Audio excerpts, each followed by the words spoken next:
kind of thing. Yeah. Welcome to Irongeek Cast number 97. Wouldn't be prudent at this juncture. That's a 90s thing, isn't it? Who said that? Not gonna do it. Wouldn't be prudent at this juncture. That's part of Dana Carvey's impersonation of George Bush. There we go. Ain't gonna do it. Not gonna do it. I figured you were going to play it as soon as I said the title, man. Give me a second. Why did it apply? Hang on. All right, now we're doing it.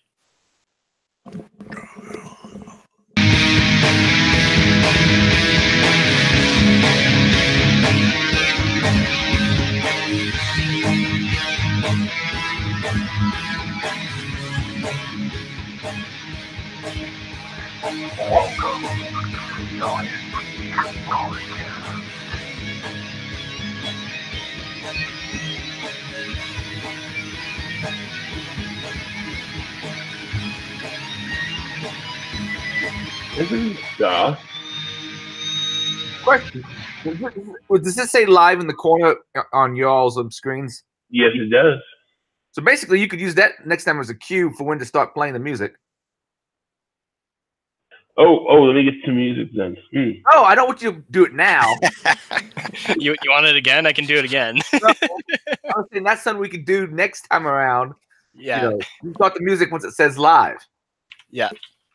All right. Okay, into the show notes. Woo!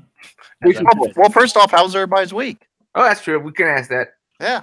I hate Oracle. Well, who doesn't? I'm just saying. I hate Oracle. Oh my gosh.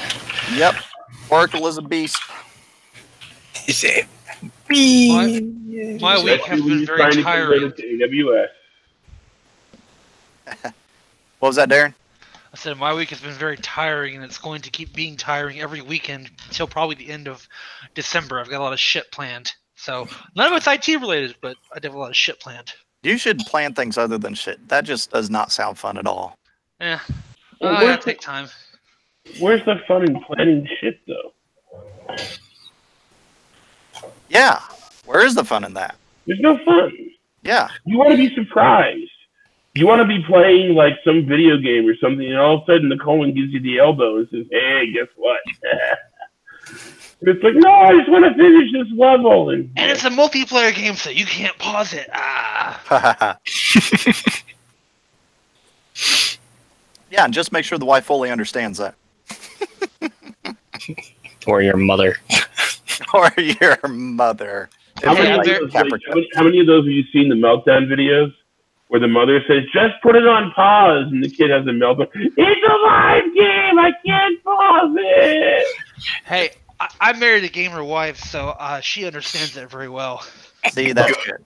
Good. Did anybody else notice a lot of market volatility again?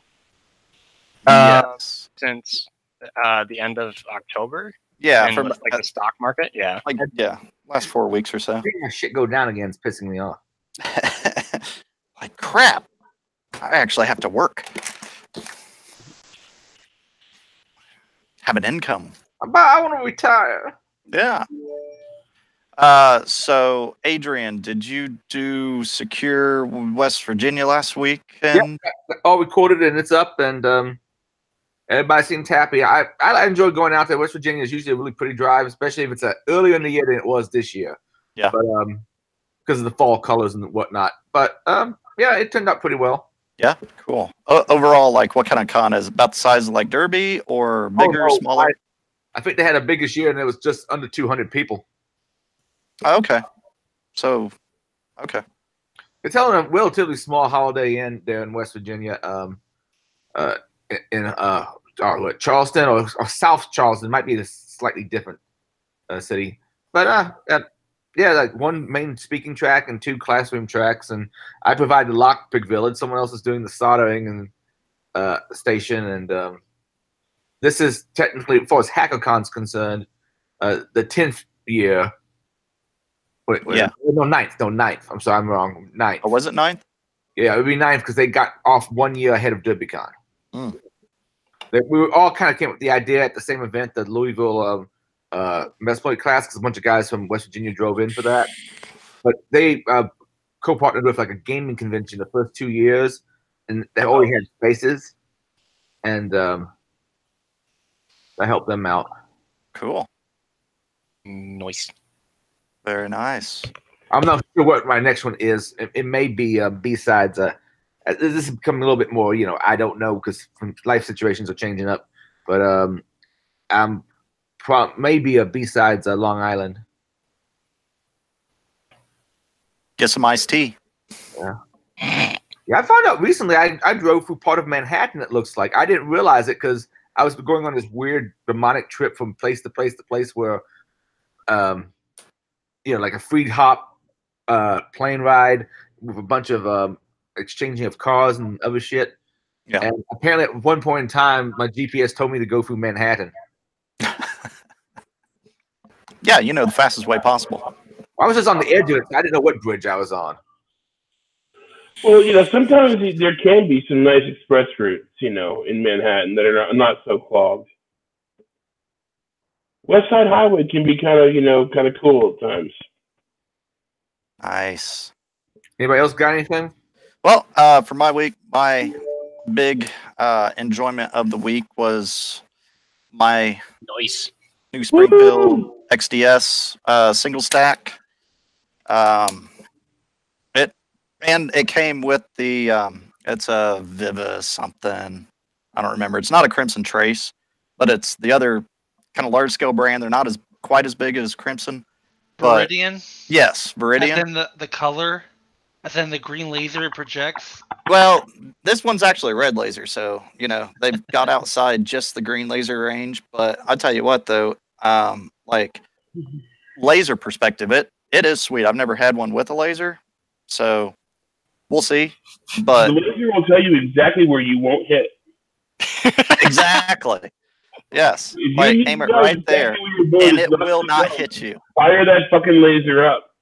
Yeah. That's just a wee bad action. That's just like someone sees a laser dot on their chest and they go, "Oh shit! No, take my Nintendo." You're the first movie I think I saw a laser pointer in. Friday the 13th, Part 6. Jason Lives, and it's this revolver. This deputy pulls out. It's got this big old canister hanging up, I think, from the bottom of the gun. It just looks ridiculous by today's standards. Oh, you want ridiculous? When I went to take my CCW, okay, the first thing they had us do, they line us up out there, and we all have to put one round down range and just hit the paper, just to prove that, we have a working firearm with us, right? So I've got my XPS, I got my Springfield 40.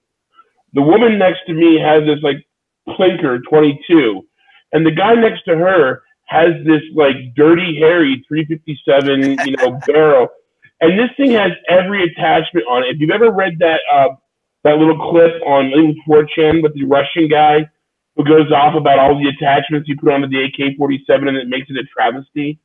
Oh yes. He's like, why do you not to put also sex dildo and fuck yourself with it? Yeah.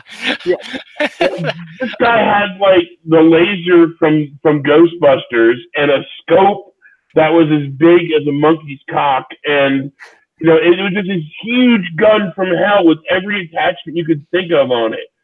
Nice. And he's all proud, and he walks up to the line, and he lets one loose, and he misses the paper. He missed the entire paper target.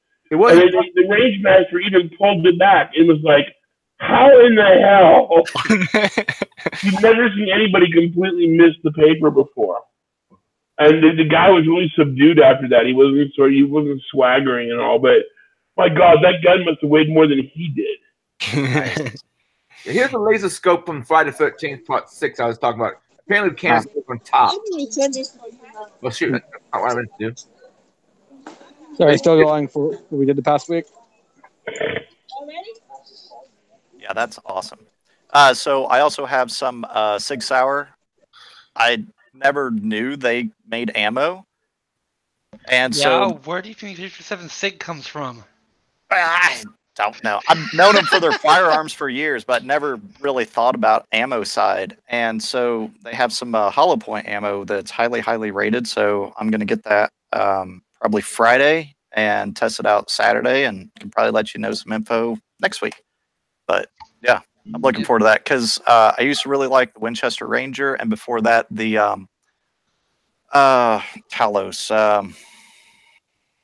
Crap, been too long, but I think they stopped production of both of them, so I need to find something new because I'm in short supply for 9mm and hollow points. So, yep, that was my week. Well, on the subject of, I guess, non-IT stuff, yeah, this whole week I was, but last weekend I was in a medical class for tactical combat casualty care. So Yeah, I'm certified in that now. And I've got some stuff coming in this weekend too. So they mention anything about buying tampons? no, that's that was an old joke. Actually, they do have a device called an XStat, which is a hemostatic agent. You basically, it looks like a giant syringe. You put into the hole and press the plunger, and it puts a bunch of little sponges in there. They're impregnated with a hemostatic agent, and they're also radio marked so they can be found in X-ray. Okay. So it's basically a way to apply hemostatics to a junctional wound. Yeah, it was probably 15 years ago, and that was the first time I had ever heard of that thought. Was there's a guy in front of me buying like 20 boxes of tampons, and he's like, got his fatigues on, and like he, I know I just had this most moronic look on my face you've probably ever seen, and he looks back and he sees me, and he's like, "Oh, it's for bullet injuries." I'm like, no, that doesn't fucking work. That's bullshit. But I'm pretty sure that was an old meme. He was buying them, and I had never even heard of it. I'm like, oh, okay. No, that's like an old meme. But yeah, I've heard of it too. I've just never seen it done. Yeah, because it doesn't work. It's an old fucking meme. If you got to do that, you get gauze and you pack it into the wound with your fingers. That's what you do. You get fucking nasty. You pack it with your fingers. Yeah, that's what stops it. There you go. Nobody told him, apparently. Well, I mean, knowledge has advanced a lot. I mean, we used to think tourniquets were super bad. Now, first thing you do, put a tourniquet on if you got hemorrhage. So, yeah, stop what you're doing, put a tourniquet on if you can, and there you go. Yeah. Okay, let's jump over into the breach report. Well, I got one brief thing. Sure. Also not very tech related, though I do hope to get some tech stuff out of it. I went to a conference past weekend where I saw a member of the Insane Clown Posse in a fursuit. Oh God, ICP already. That's already dangerous. Yes, it was very surreal and strange.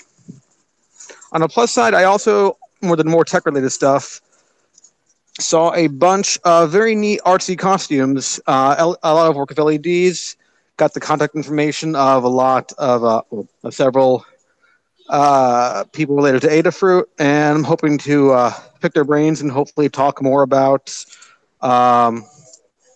being able to incorporate electronics into costumes in future streams.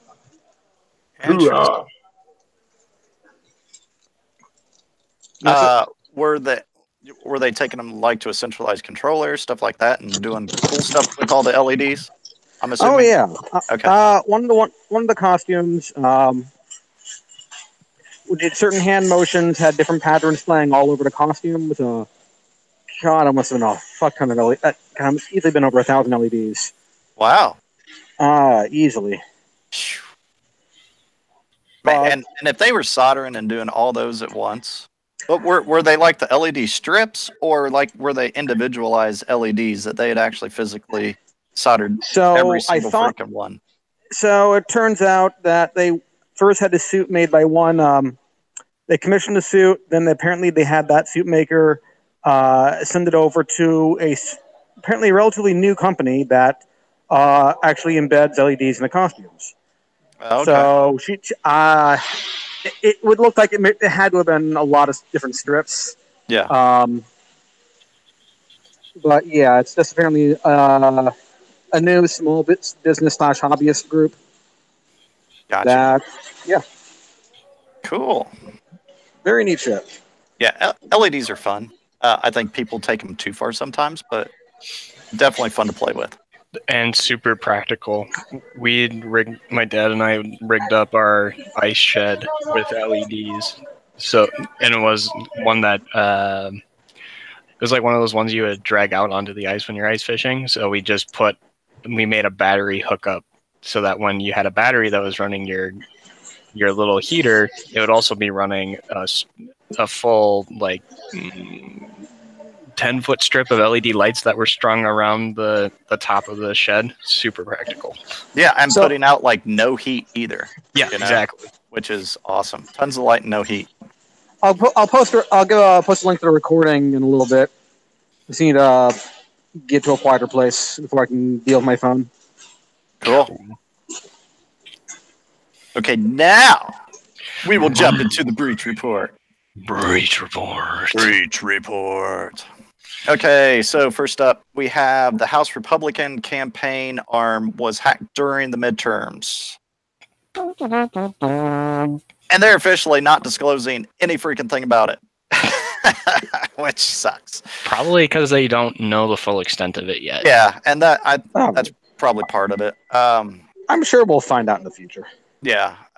What they did say, though, is that it just hit the Republican Congressional Committee and not the actual like RNC, like their internal networks and things like that. So the National Committee, is sitting outside of those, more sensitive data prone areas. And that was what was hit. I mean, there could still be sensitive data in there, but they didn't get the full extent of data. It didn't touch the money. Yeah, probably didn't touch the money. And there was this whole back and forth, at least in this article, about how Trump during the 2016 was saying how much better the Republican security was than the Democrats because the DNC was popped and all that fun stuff. So, ooh, let's have a red team showdown. Yeah. And funny enough, like CrowdStrike, I believe it is, was monitoring both, DNC and Republicans. So they're like, we'll make up money either way. We don't care who wins. At the end of the day. Yeah. It's just like in war, banks will give loans to either side. They really don't give a crap. Yep. Nope. As long as they're making money. And weapons dealers as well. Well, more through illegitimate shell companies and unknowingly, potentially. Or if you're just the Obama administration, you just create ISIS unintentionally. Yeah. Or funnel guns to Mexican cartels. Or start the drug war CIA. What? No, that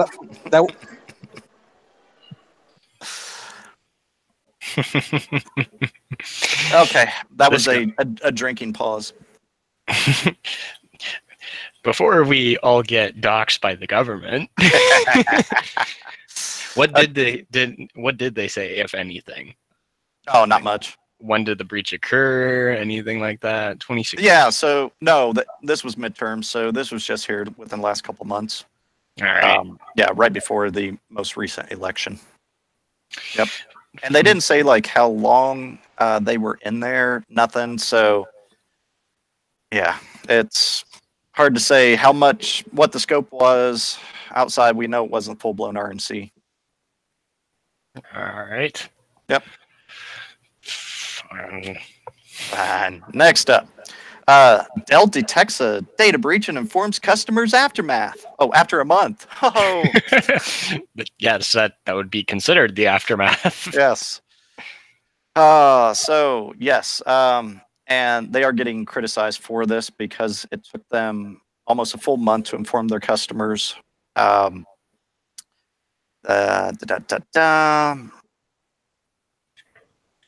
It looks like the passwords were hashed, but they are still encouraging their users. I don't think they forced a password password change, but they're encouraging customers to change passwords.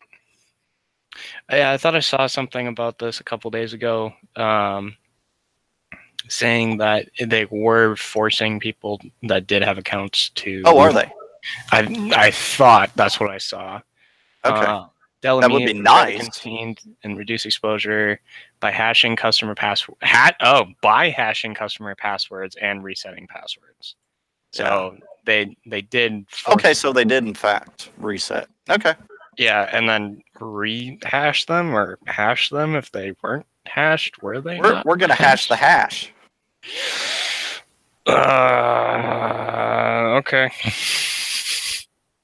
I mean, why not? That's secure, right? Hashing a hash. If you count security by obscurity only as good security.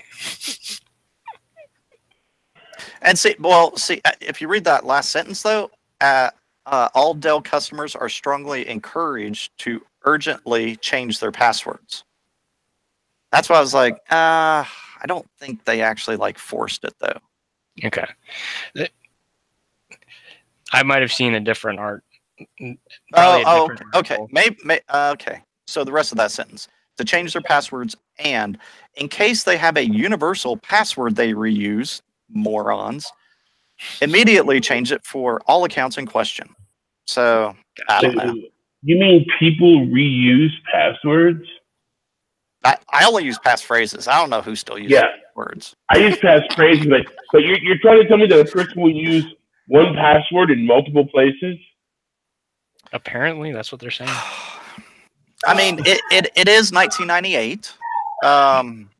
You know, computer hacking isn't a thing. There's no such thing as freaking.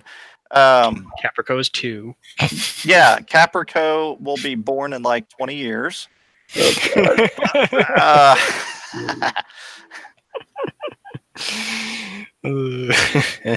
But yeah, good old Dell. I'll be mentioning them again here in a few minutes. The Captain Lewis Renault Award, I swear. Okay, next up we have Quora, however you pronounce them. I've never used them. Apparently, a lot of people have. Any of you guys ever use it? Quora? What? Quora, Quora. I feel like I remember it from like back in the day, like MySpace. I remember it being around like, in that time frame, like 10, 15 years ago. I've seen it as like a third-party add-on comments wrangler on some pages. Oh, yeah, okay. That's where I've kind of seen it as well. I've never used it. Yeah, I didn't even know they still freaking exist, but apparently they exist to the point where they had 100 million users worth of data. Whoops. Yikes. And so they got popped. And so let's see, what all? So stolen in this was account information, name, email address, hash passwords, data imported from LinkedIn networks when authorized by users, public content and actions, including questions, answers, comments, and upvotes, non-public content and actions like answer requests, downvotes, and direct messages. Okay, yeah, I remember this now. It was like this. I'm pretty sure it was like this thing that you could it was like one of those quiz sites or something like that. I don't remember. Maybe. Which flavor of ice cream are you? Purple. I'm a Rocky Road. Purple's the answer to everything. Semicolon drop table where exists all.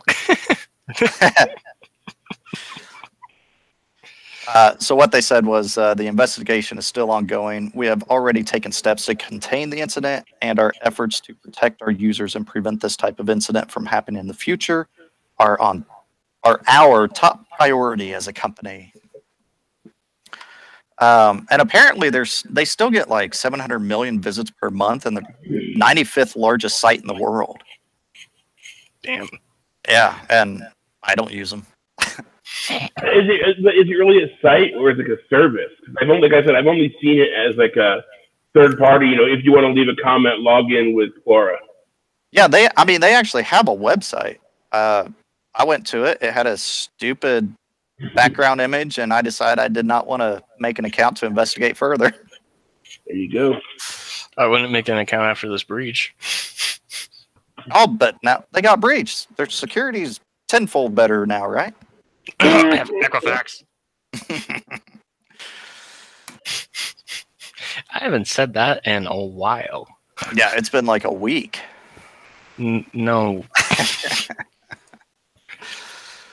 Okay, next up, we have not Security Boulevard. We have the big monster in the room who hopefully everybody has heard about within the last week now. Marriott.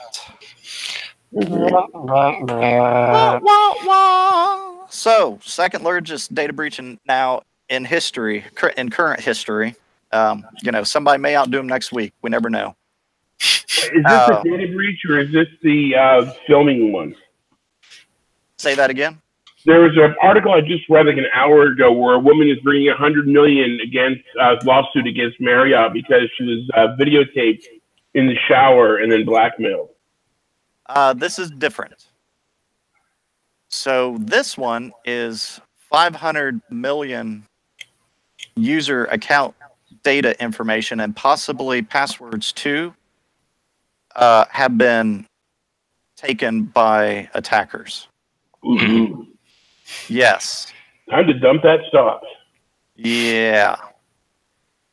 So it did not happen directly to Marriott parent company, but they went through and got into the Starwood network, which they have, I think it was like 12, 13 different hotel chains underneath them, and then they're underneath the Marriott parent company. But they still have direct network access up to Marriott, and so there's nothing saying that they haven't also compromised Marriott side. But even just in the Starwood side, there was 500 million accounts, which makes me wonder how many accounts Marriott oversees, all in all. And this was Starwood wasn't acquired until this breach. What's also interesting about it is this is someone that they've traced it back 4 years. Marriott didn't buy them until a couple years ago, so they stayed in Starwood's network. Star Wars. Yeah, Star Wars network. Just run an empire all day. Oh, Death Star would. Yeah. Don't want to know. But yeah, exhaust port. But yeah, like Caprico said, these guys were persistent. They were in this network in the database for 4 years. I mean, you mentioned how they got caught. Marriott parent company, started seeing traffic. It sounds like that was started getting flagged as malicious. And so they started tracking that traffic down, and it took them back down to Starwood and to, I don't know if it's just one database server, but took them into their server farm. And that's whenever they started finding and found that this database had been fully compromised. This is what always has me curious, because when you say things, you see like they didn't compromise for 4 years. Yeah. And then all of a sudden, one day, somebody notices something. It's like, what were they doing when they suddenly noticed this? Well, and two, that's the kind of funny part. I think it was 2 years ago, and that could have been right around the time they were acquired. But 2 years ago, a incident was raised or escalated, and they addressed just that one thing, but did not look any further. And there's speculation that that incident was part of a bigger full incident, which was this. And that was just somebody playing around on the network, who was part of this. So some of the junior derived sysadmin, hey, what if it's this packet over here? And then all of a sudden you find out 4 years ago you were popped. Or, did you just buy Yes. some new program, some new seam tool or something that says, oh, look, here's an ancient ass, vulnerability, and you've got it. Yeah. So you just finally added, instead of doing like MPLS traffic from router to router, you actually did it from firewall to firewall and didn't allow an any on your firewalls.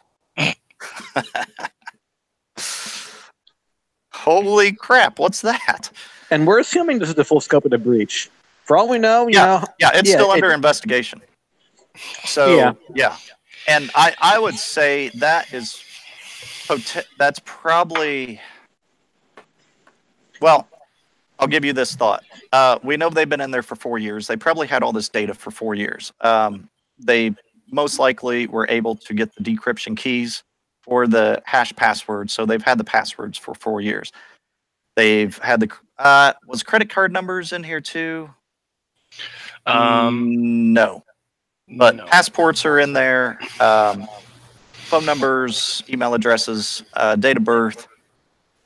But we, in 4 years on the dark web, we've never seen this data emerge, which makes me think more that it is potentially government oriented on the attack side, and they may have been using that to track where individuals are staying and tracking movement of individuals. And if so, somebody in the government level is going to be very unhappy tomorrow morning. Yeah. Or it could have already happened. This dropped last Thursday or Friday. And so, yeah, could have already happened. Someone's probably already been fired about 5 times. Definite chance. Let's see. Was there anything else that was interesting and fun with this? Oh, yeah. So I haven't seen it written down anywhere, but in certain circles that I travel within, I have seen that Dell, not to name drop, but Dell may be doing the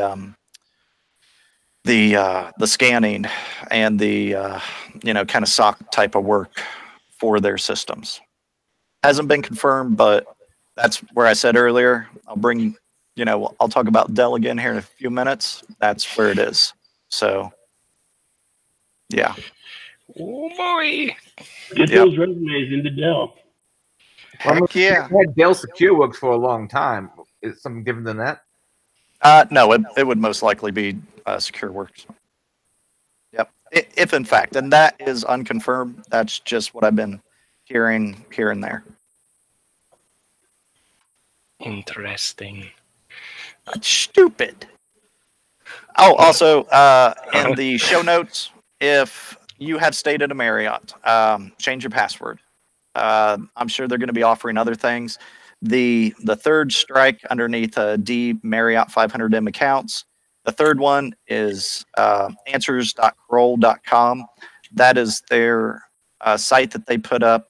If you need to contact them, you think you've been affected, there's email address. Over on the right side, you click where you are in the world. So if you're in the US, click there and you have a 1-800 number or something so that you can contact them. They'll probably be offering who knows what, a very minimum, probably like 5 weeks of free stays. But yeah, right. You know what's going to happen, right? Yeah, boop, boop, boop, boop, boop, boop, boop. Thank you for calling Marriott.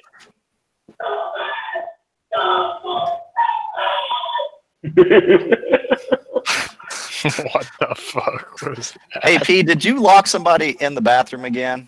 No, you've seen the movie UHF. Seen which one? The Weird Al movie UHF. Oh, yeah. Karate instructor. Yeah. He's always yelling, "You're so stupid" at people. Yes. Yep. But yeah, I have that link directly in the show notes. So if you have stayed there, you think you may have been affected, you can go there, call them up, find out, because you never know. Worst case, I'm sure the vast majority of people aren't going to call them, but if you do call them, you never know. Maybe you'll get some free stuff out of it. Yay, free stuff. Heck yeah. I mean, I'd be all about staying, 2 nights for free or something or whatever. When's DerbyCon next year? I'd like to stay. Yes, I'd like 3 suites, please, for 4 nights.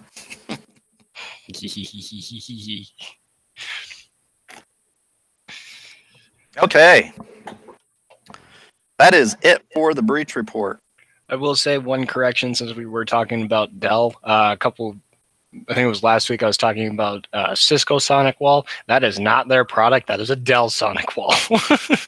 Yes. Oh, did you say Cisco Sonic Wall? I said Cisco, and it was when we were talking about the Cisco vulnerabilities last week, and I was like, I don't know if that's right. And I looked back the next day, and I'm like, oh, god dang it. Yeah. Dell has owned Sonic Wall for probably 10 plus years now, somewhere in there. Yep. And So- Sonic Wall, I don't know how they are now. Back in the day, they were okay. I mean, they weren't bad, so they did their job Yeah. as well as you maintain them to do their job. Yeah, and make sure you're applying security patches so that you're not leaving a XML remote code and execution vulnerability up on your network. Oopsie. Thank you, Metasploit modules, for showing that. That's right. Critical. Yeah, what year was that vulnerability? Was that recently? 2014. Oh, okay. Yeah. Damn, I hope nobody still has that. Yeah, it's only affecting. Hi, Ethan. It's only. Yeah, that's from like upstairs. That's how loud that boy can get. Wow. Okay. Impressive. Yeah. So that was 2014. I think it affects everything up until version 8 of Dell Sonic Wall. So 7 and below. Okay. But there is a security patch for Dell Sonic Wall at version 7 that fixes that vulnerability. So, and like, it's what like major once- version are they up to now? Like 9 or 10? I think it. I'm pretty sure it's like I mean, because 4 8 years or out, 9. that's getting to the point where, that's not even going to be supported, and they need to get new hardware. Yeah, that's probably what they're gonna do. Just because I broke into the box. Have you reported the findings yet? Oh, it's coming. Oh, okay. Then I probably wouldn't talk all that much on live stream yet. Nope. It's coming. I'm not saying who it is. That's the main thing. Well, yeah, but maybe one of them watch it. They'll go back and be like, "That was bullshit. It's been patched forever. Look, it's closed. We can prove it." No, we have screenshots. Good. It's like we have screenshots. That is how that works. So why is it so hard for me? Dell Sonic Wall software version. I'll just go software download, see what it gets popped up. Yeah, this looks way newer.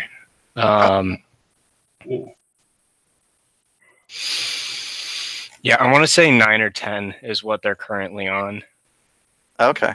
I'm not seeing it, and I don't want to take up more time. And that's the VPN client. So if you pop that, you can start seeing stuff on their VPN and who's connected and from where. It's fun. Okay, real quick, over on YouTube. Hey, Emotac. Apparently somebody got into Bethesda's ticketing system. That's awesome. Love it. I'm sorry, Bethesda. I'm not. Jason Daniel. Hey, everybody. I love lasers too. Sig started making ammo back in the day. I like Gold Dot, but, I like Spear, but I just wanted to see, what else is out there. And the Sig, looks like it's really, really good. So, and most of the guys I know prefer the Sig over the Gold Dot, so I want to try it out. And yes, just add 1 to your password for a new pass. I like it. Okay, Jason. That's about all I'm going to read right now. Oh my god. He's just going. Yeah, Jason, and hey, Cypher's son.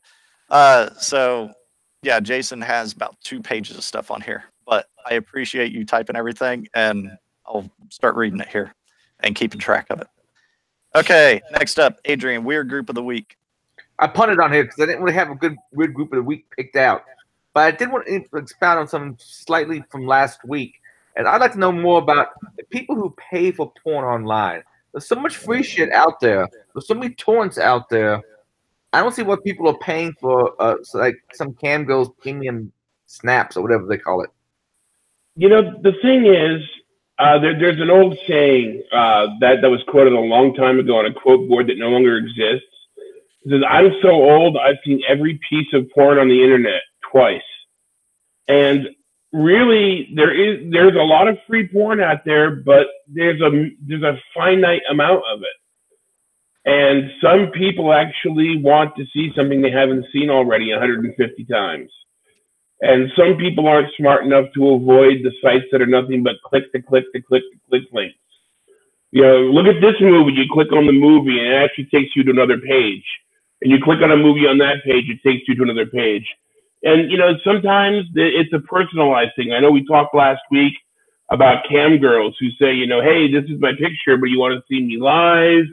Send 1995 to this address. So, you know, there's a lot of free porn out there, but there's not a lot of new free porn out there.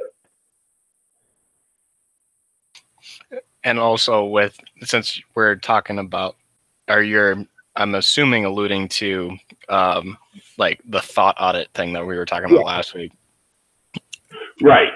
I was thinking about that as a culture, not as a thought audit itself, but the fact that people are paying for porn in the sense that they're paying for a live show versus to see a movie. Right. It's a more personal experience in my thought. Not that I have done that. But what was funny was last week, after we talked about it, I actually found someone who was doing this thing, and I was like, what the hell? It's like, nope. That person is off your Christmas card list. Huh? That person is now off your Christmas card list. Yeah, I don't do Christmas cards, or at least personal ones. I mean, they're not getting the one of baby Jesus, that's for sure. Don't take me down that road, because I will show you something. You know what? I think there's a fair amount of new porn out there. If you go out to a new torrent site, you can, you know, the regular releasing shit that came out, like, you know, in the last couple of weeks. So there's new porn out there. I guess it's a little harder to get. And if you go to one of these websites, like I guess Pornhub, you can sort by date, correct? Yeah. You can sort by date and a bunch of other stuff. It's basically like any other website. Hey, guess what Caprico's looking at right now? No, I'm not looking at. I will share my full screen right now to prove that. No, there was a guy on. I used to be on this app pretty actively called DevRant, and it was just a bunch of developers just spewing off rage stories to each other, and it was fucking hilarious. There was one guy who posted a picture saying, "Yeah, I work at Pornhub. Ask me questions." And the whole thread was like, "What do you do? Like, what is it built on?"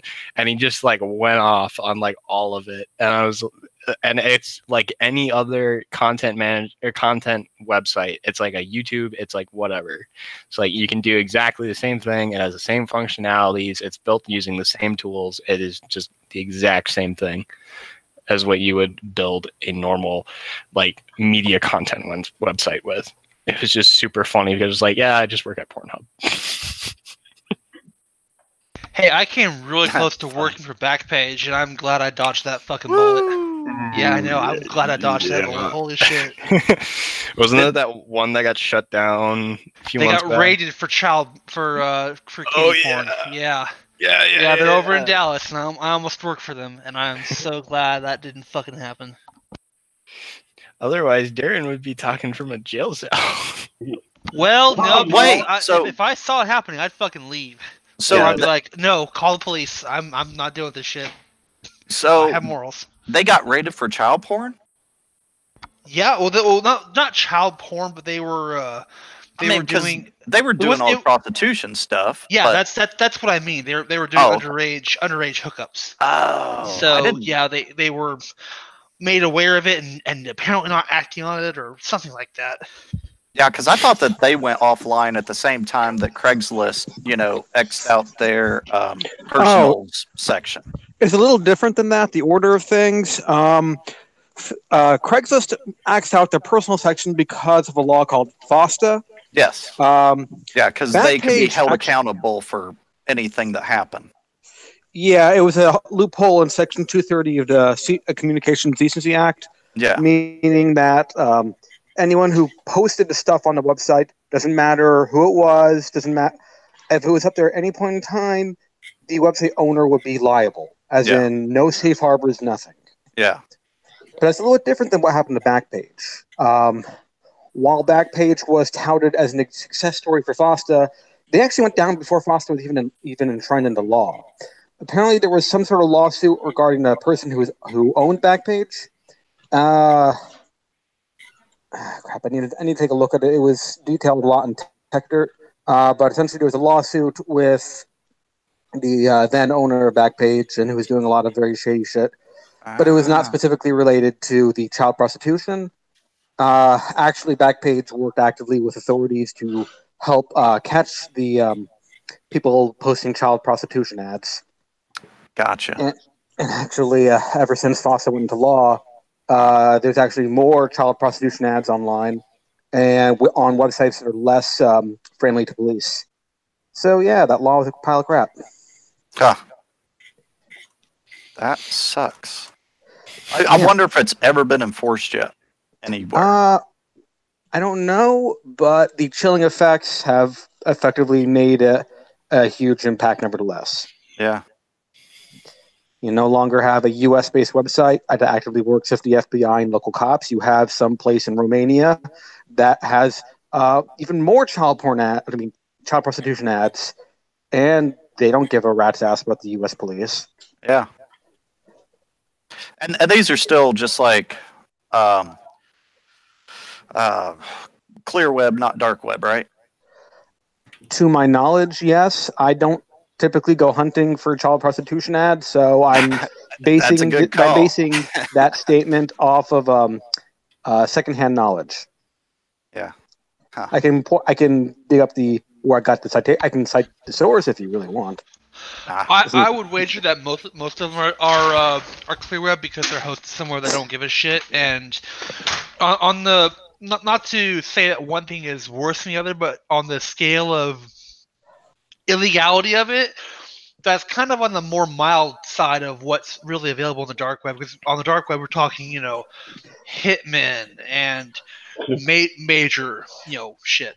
Yeah, I mean, but dark web, you still have pretty terrible. It is pretty terrible. I'm not trying to say that one's worse than the other, but I'm sorry. I should probably use scale, that. Yeah, I should probably use it in dark web terminology. Cheese pizza with sausage. Yeah, there you go. Yeah. So yeah, it's on the dark web. Yes, we know. Yeah, but yep. I can just hear that silence. Yeah, what's even worse is you can get porn that you're supposed to pay for. Oh my god, that takes me back to the days of Anonymous, when the whole phrase "Anonymous delivers" was when they hacked the porn site and dumped it on B. Anonymous delivers. There's a picture of the green anonymous guy holding a pizza box, and then came a bunch of zips and RARs of a bunch of paid porn. Good. Mid 2000s were fun. The olden days. Well, because before that, you had to go on like Undernet, find someone there who had it, or Unet, and go on there and find someone who had done that same thing for you. Well, that, or you just found the login page, which didn't really have a password protection on it, and you just typed in the website /private, and oh my god, you're already there and you already have paid access. Or one person would be the sacrificial lamb and pay for an account, and that would get shared around because back then, what's security? They don't really understand that. Yep. Now you have slightly more DRM stuff, which they say here you can go ahead and download a JPEGs, but if you haven't done actually some of the sites, I need to start doing a deep dive to see how they actually changed the JPEGs around. Because they did something to obviously track it back to the original people. Yeah, but too, back in the day, most of these guys were using different content management systems and stuff. Oh, yeah. And they were getting popped left and right, and you just have user and passwords just completely dumped, Well, back then they really didn't have content management systems. Most of them were home brewed or that could be the case too. Yeah, and they still had clear text passwords and you'd go to password sites and they just dump out. And this wasn't just like porn sites. This is shit ton of sites out there. And they have user pass dumped, and you just go down the list until one worked.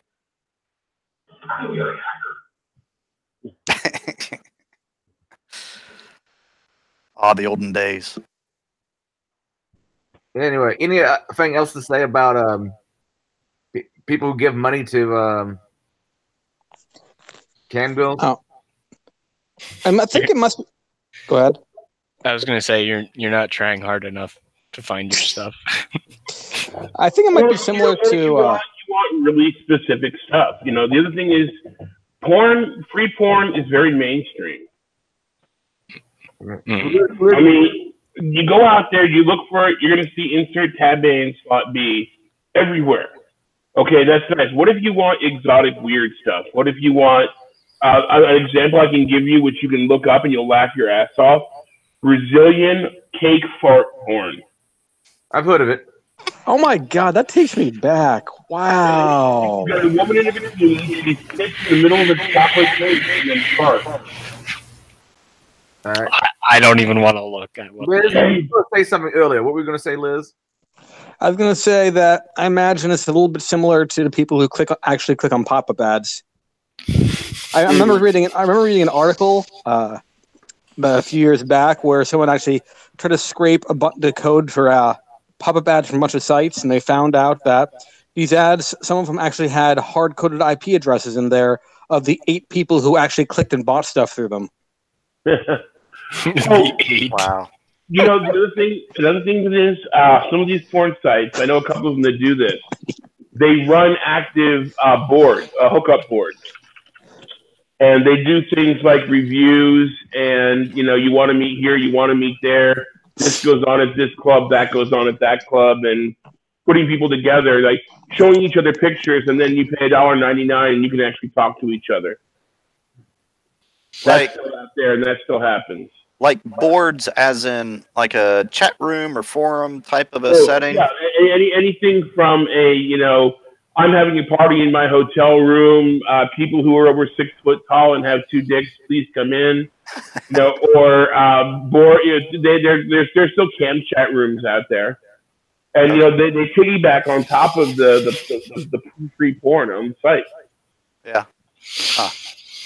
There's a board. There's a board now. I didn't work with it directly, but I used to work for the print edition, where people would go to porn stores and write reviews about them. And you would be like, you go to a porn store, okay, they have 10 booths in the front, 5 booths in the back. They've got a theater with 50 seats. They carry VHS and DVD. You get 5 minutes for $1, and it's $18 to go into the theater.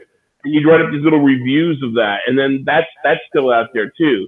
So like if you find yourself, say, in a town you're not familiar with, you're there for a conference or whatever, and hey, where's the dirty bookstore? You can go to these sites and they'll hook you up. Isn't that what Yelp is for? Yelp doesn't cover a lot of adult stuff into that level of detail. Okay, I honestly have never searched for an adult anything on Yelp. So Yelp wasn't really sure if they had anything. Yeah, they do, but a lot of it is above board. Yeah, there's a lot of stores, especially here in Vegas. They're not exactly porn stores. They call them love boutiques. Ooh, love boutiques. It's cheap shit lingerie, dildos, and videotapes, and that's it. And Yelp is not going to tell you booth number 5 has a glory hole in it, or if you go into the theater and you sit in the back 3 rows, that's where you go for hand jobs. You know, Yelp isn't going to cover that. These other sites will. Well, most of those here in Texas are called, like romance shops or, adult gifts or whatever, because they can't call it, sex toys because profanity laws. There is one in Albuquerque, New Mexico called the Big Eye. And it has this giant, like, all-seeing eye thing on the front, on over the awning in the front. And it's about the size of half a Walmart. Interesting. So yeah, there's some pretty interesting stuff out there. On the other side of Albuquerque, there's one that is the size of a Walmart. It doesn't have any of the fun stuff, but I mean, imagine literally, I semi counted like 300 different types and styles of dildos. You counted them? Yes. And when you write these reviews, you're going to be accurate. 1, 2, 3, 4. And you go 10, 20, 30, 40, and yeah. I'll tell you what, I've never understood you mystery shoppers, but I'm glad somebody out there's making money. This is not a mystery shop. This is just a reviewer. Yeah, there are people who want to see things like this. There are some in New Jersey that you wouldn't even know was a porn store unless you knew about it. It looked like a duplex house, and you just went in the front door of the side, and bang, it's a porn store. Interesting. And like the first floor was porn store, the second floor was a theater, and the third floor was a play area. Literally, like that's what they called it. A play area. That's like the playground at McDonald's. Yeah, except with furries. The amusement parks for consenting adults are fading away fast. They really are, and usually they get nailed every election cycle. Somebody threatens to shut them down, and they get shut down for a week or two, or the ones that don't pay as much kickback as the others get shut down. And it's getting to be more and more of word of mouth. There's one here in Vegas that's run out of what people would think is a normal storefront. Yeah. I love what some of the guys are saying over on YouTube. What are they saying? They're saying AP, he knows a lot of details about that process, talking about like how to find these, and then I said I used to write reviews. I used to write the reviews of these places for a print. If you've ever been to New York City, you've seen all the porn that, like in Vegas, they have porn cards that say call this for hot girls. In New York, they had entire little mini newspapers. And the reviews were part of that. That's how I know that. I used to write them. I used to write reviews for porn stores. It's part of my illustrious history. This is a different world, my friend. You are educating the masses on this. Well, actually, I wrote a T-file about it years and years and years ago. I wrote a T-file about the electronics behind the automated movie players inside of porn shops. Huh.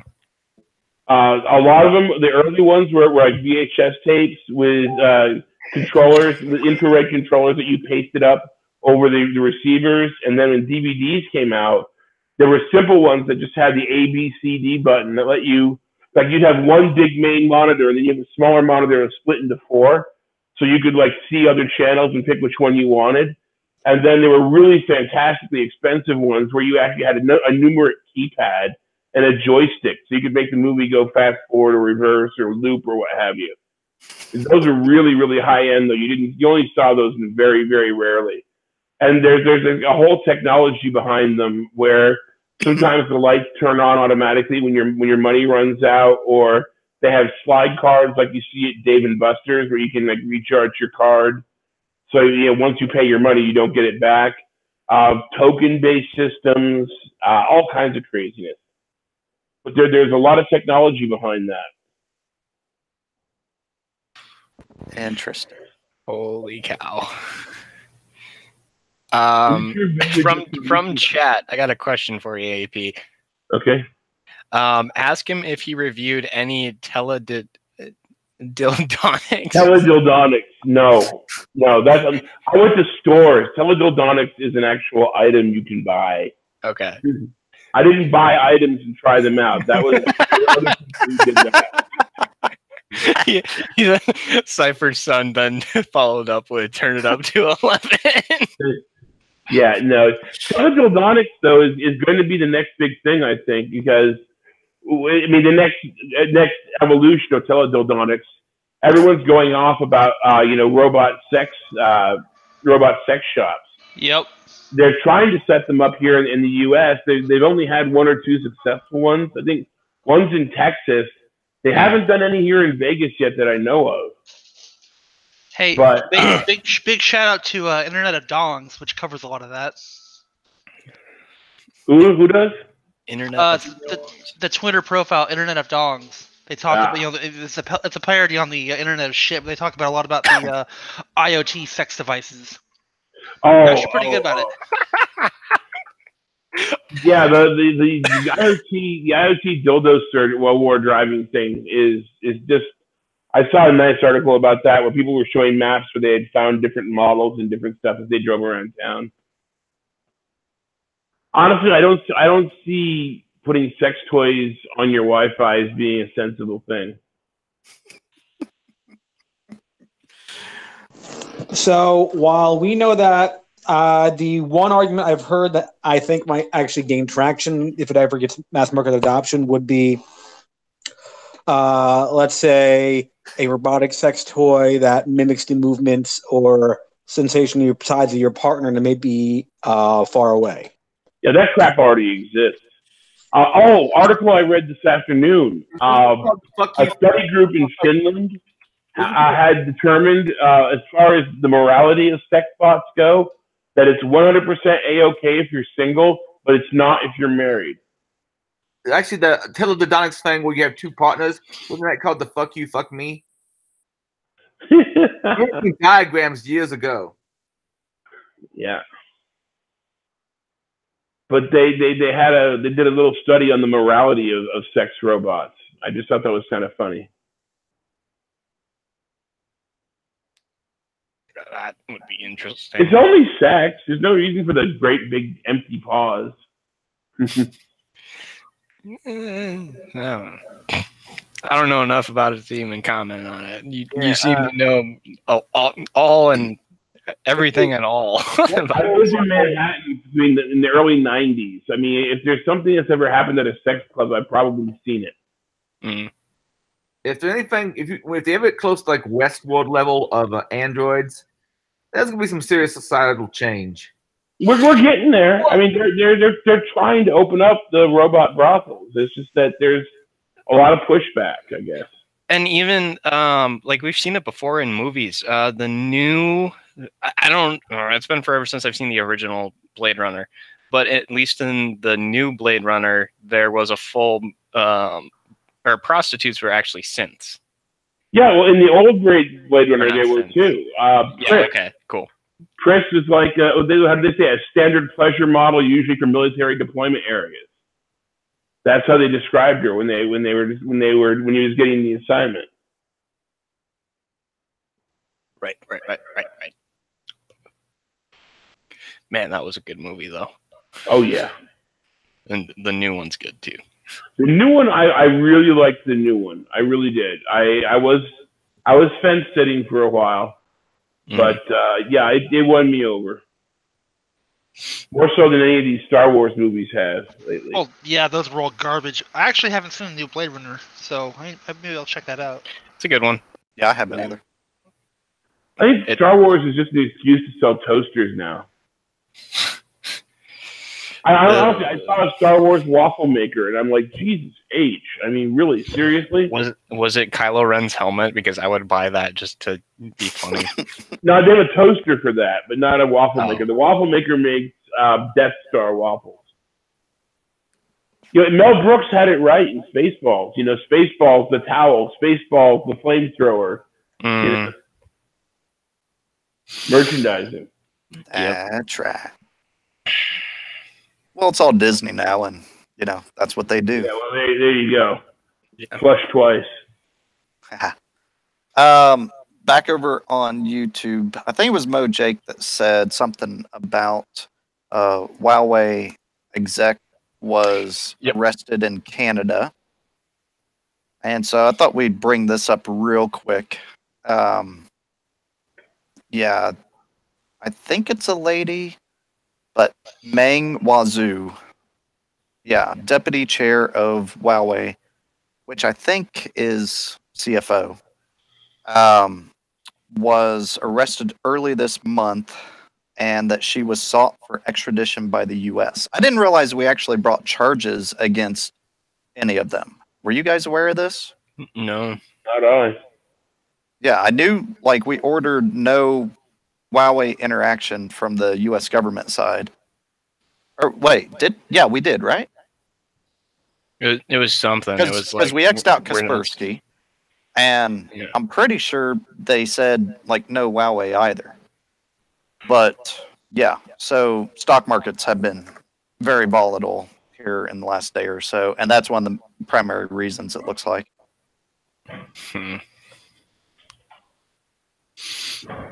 Good time to get into it, I guess. Heck yeah. Yeah, definitely a good time to if you're buying, yes. If you're selling, wait. Yeah. If you're already in a bad trade, there's never a better time than now to get out of a bad trade. Don't keep milking it, hoping it's going to go good.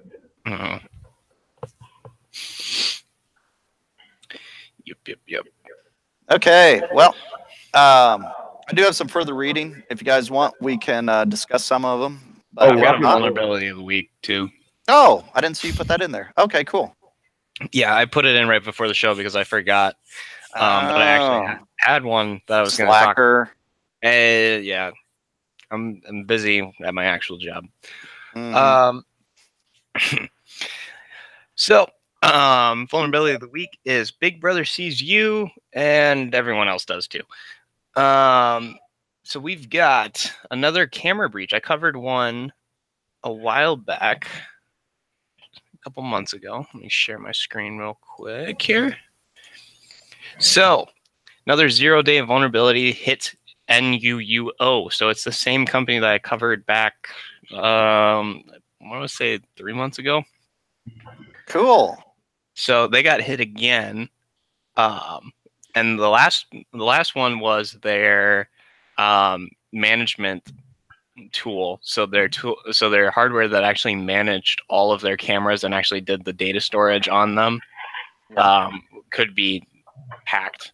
Now their cameras individually can be hacked by sending a crafted GET request to the affected service with a URI length of 351 or greater. So it's a Stack Overflow. Yeah. Overflowing the stack variable, which is intended to hold the request data, results in the overwriting of stored return addresses, and with a properly crafted payload can be leveraged to achieve arbitrary code execution, which can mean shells. Yeah. In a nutshell. A nutshell. Oh, I see what you did there. So got the CVE linked in the show notes as well. That will go out. That also has the exploit DB post on it. It's a fairly simple one. There's not a whole lot that's going on here. This is just doing a who am I request, but it's running PHP. You can throw in a PHP reverse TCP or reverse shell payload back at them.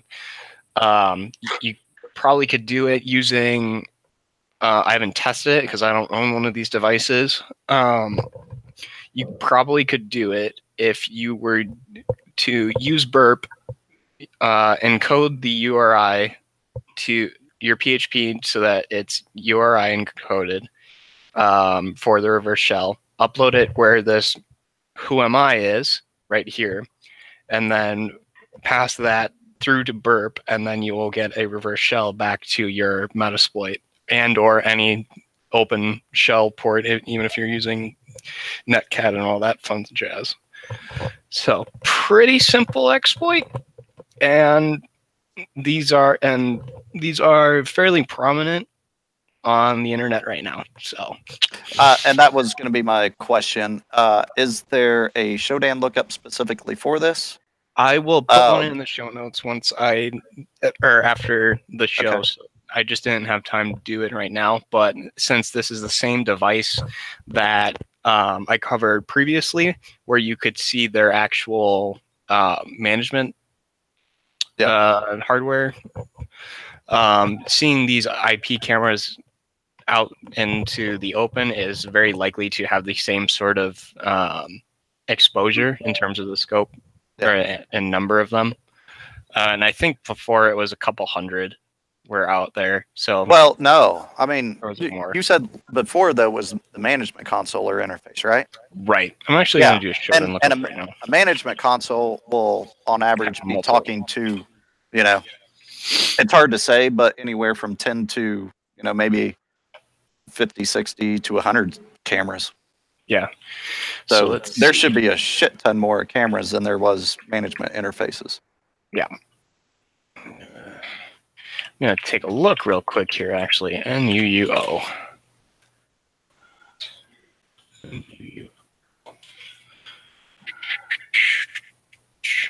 I'll post a more detailed one before or after the show.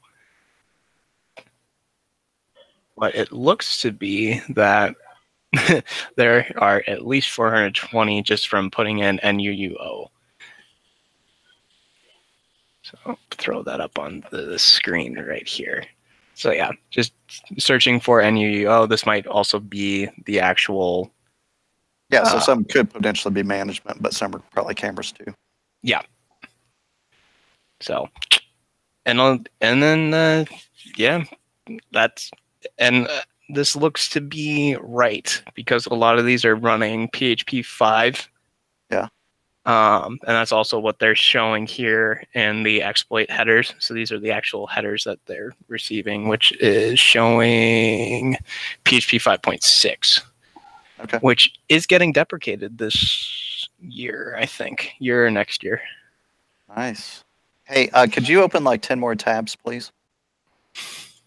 I just don't feel like there's enough. Oh, I dare you to have as many tabs as I have open. Oh god, now I'm gonna give epilepsy to everyone. AP, a black hole has already started forming within your place. It is 1 pixel by 1 pixel. So yeah, that's the vulnerability of the week. Definitely try and check it out. Tab hoarding is real. Yes, Emotag, tab hoarding is real. You would not be surprised. But I have 3 windows up, so this is just one window, and each of them have about 10 tabs up. Nice. It is bad, but I will link that in the show notes, and I will stop giving everyone epilepsy. So that's vulnerability of the week. One thing that I saw, that came up on LinkedIn when I was scrolling through LinkedIn today.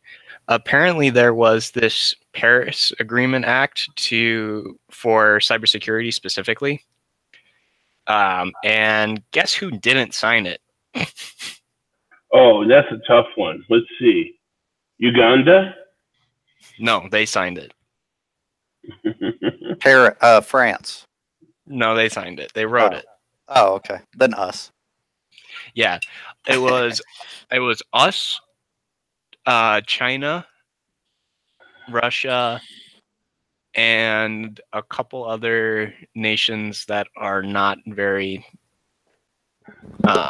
nice. Important. Yeah. They're not on Santa's nice list. No, they're getting lumps of coal for Christmas. But it was. I'm gonna see if I can refine the article here, but it was there were from what the article said, what the act was supposed to be. It was supposed to be like better regulations to actually having security standard is in place, mandatory security standards in place. So similar to how GDPR is right now, and then making those a bit more extensive than what GDPR is right now. So I'm going to see if I can find that. U.S. does not sign Security Act. No, I don't want India.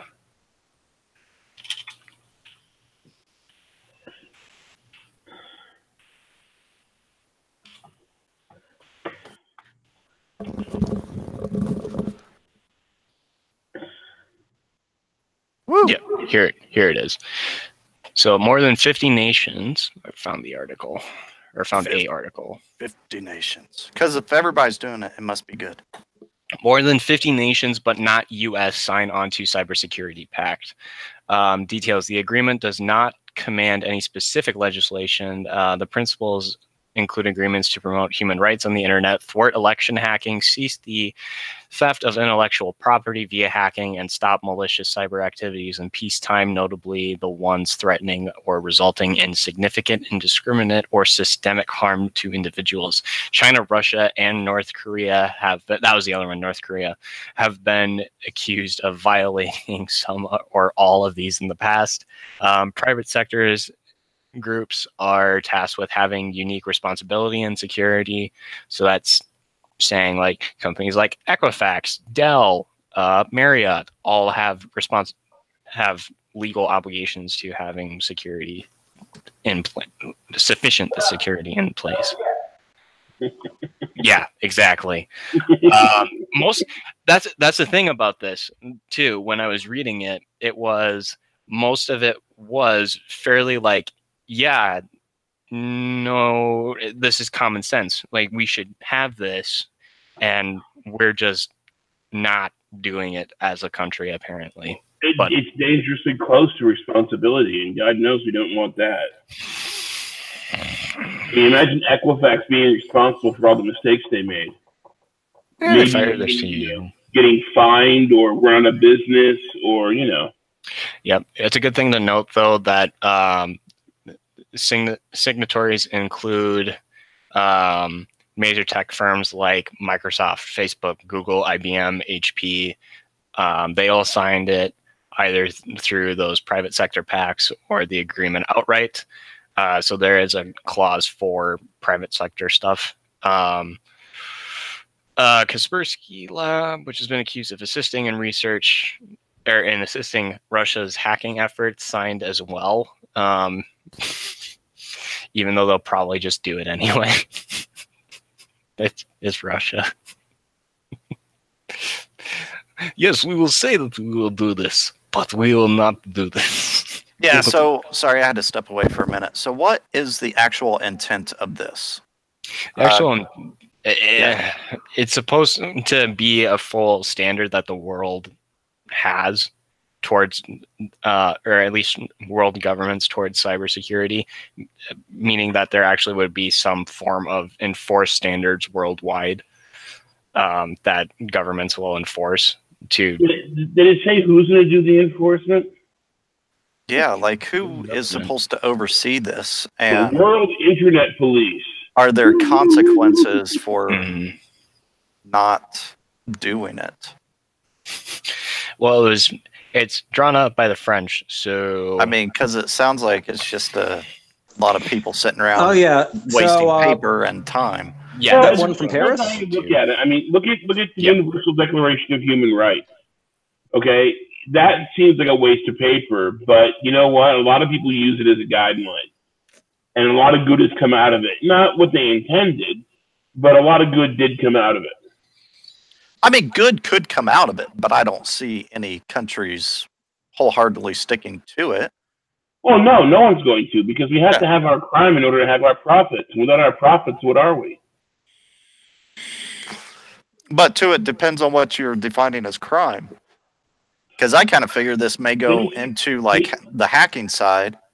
Basic good old-fashioned corruption, profiteering, and greed. Yeah, but that's illegal. But so is generalized hacking. Right. But what I'm Two, saying is, who wants even if it's done by a government entity, but it's looked at the heads are turned if it's done by a government entity. This is the Paris call. This is all the Paris call for trust and safety in cyberspace, right? Right. Yeah. Oh God, Yeah. that can be ignored. Yeah. It's the same group of 9 nations that have been crowing about Facebook ever since the 2016 elections. Fake news, fake news, fake news, fake news. And now they're trying to formalize their complaints in an agreement that everyone else is going to ignore in the world. Mm. Everyone but the 50 that are signing it. Oh, God. I mean, if we're going to talk about Paris, we should talk more about like the riots going on right now and them burning down dumping, schools. yeah, like dumping manure. Belgium, Brazil, Canada, France, Ireland, Latvia, Singapore, and the UK signing it. I wasn't aware that 41 others joined in.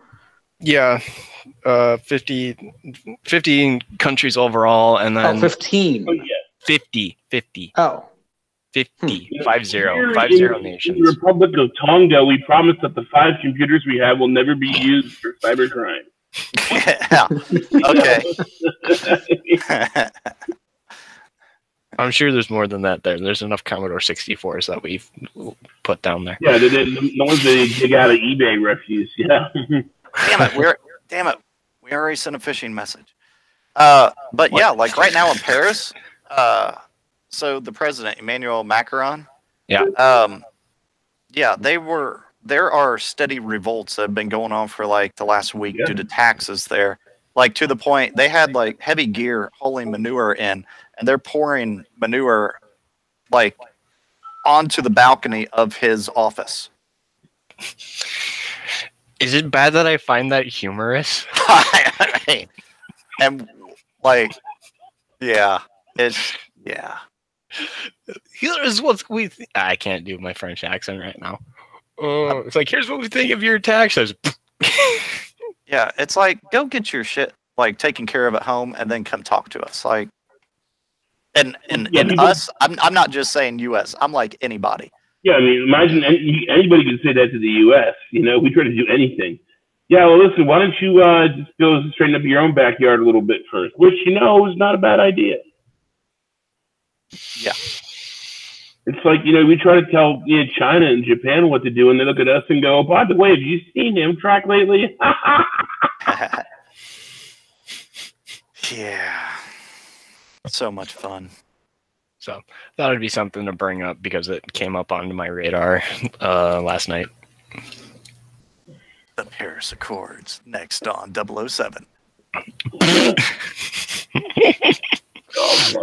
Like a crap TV remake. No, her name was Paris. Oh. And she was driving an Accord.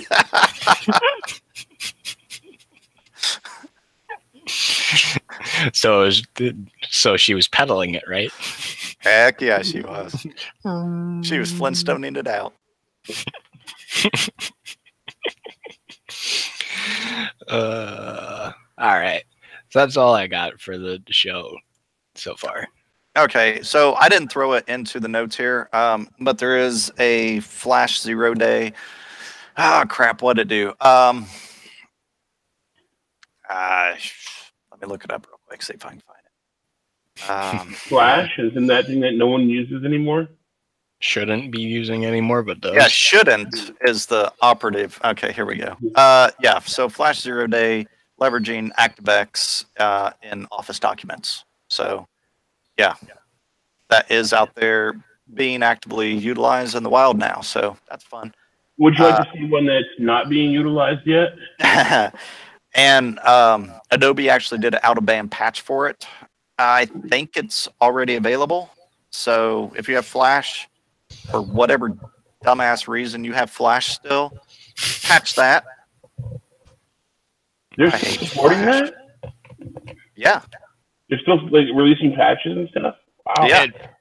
For this specifically, you called it an out-of-band patch, which means it's the same thing that the same kind of idea that Microsoft did when they patched Windows XP for the Eternal Blue vulnerability. even though it was already patched in most of their systems, except for the out-of-band stuff that people shouldn't be using. Upgrade your stuff. Oh, that's funny. I can't even go to, like, okay, so there's still a Get Adobe Com /Flash player, but there are a lot of those. Now, which one is legit? Well, yeah, I mean, it's Adobe.com, but the only way that I can go to the page is to run Flash. Like, in Chrome, I can't.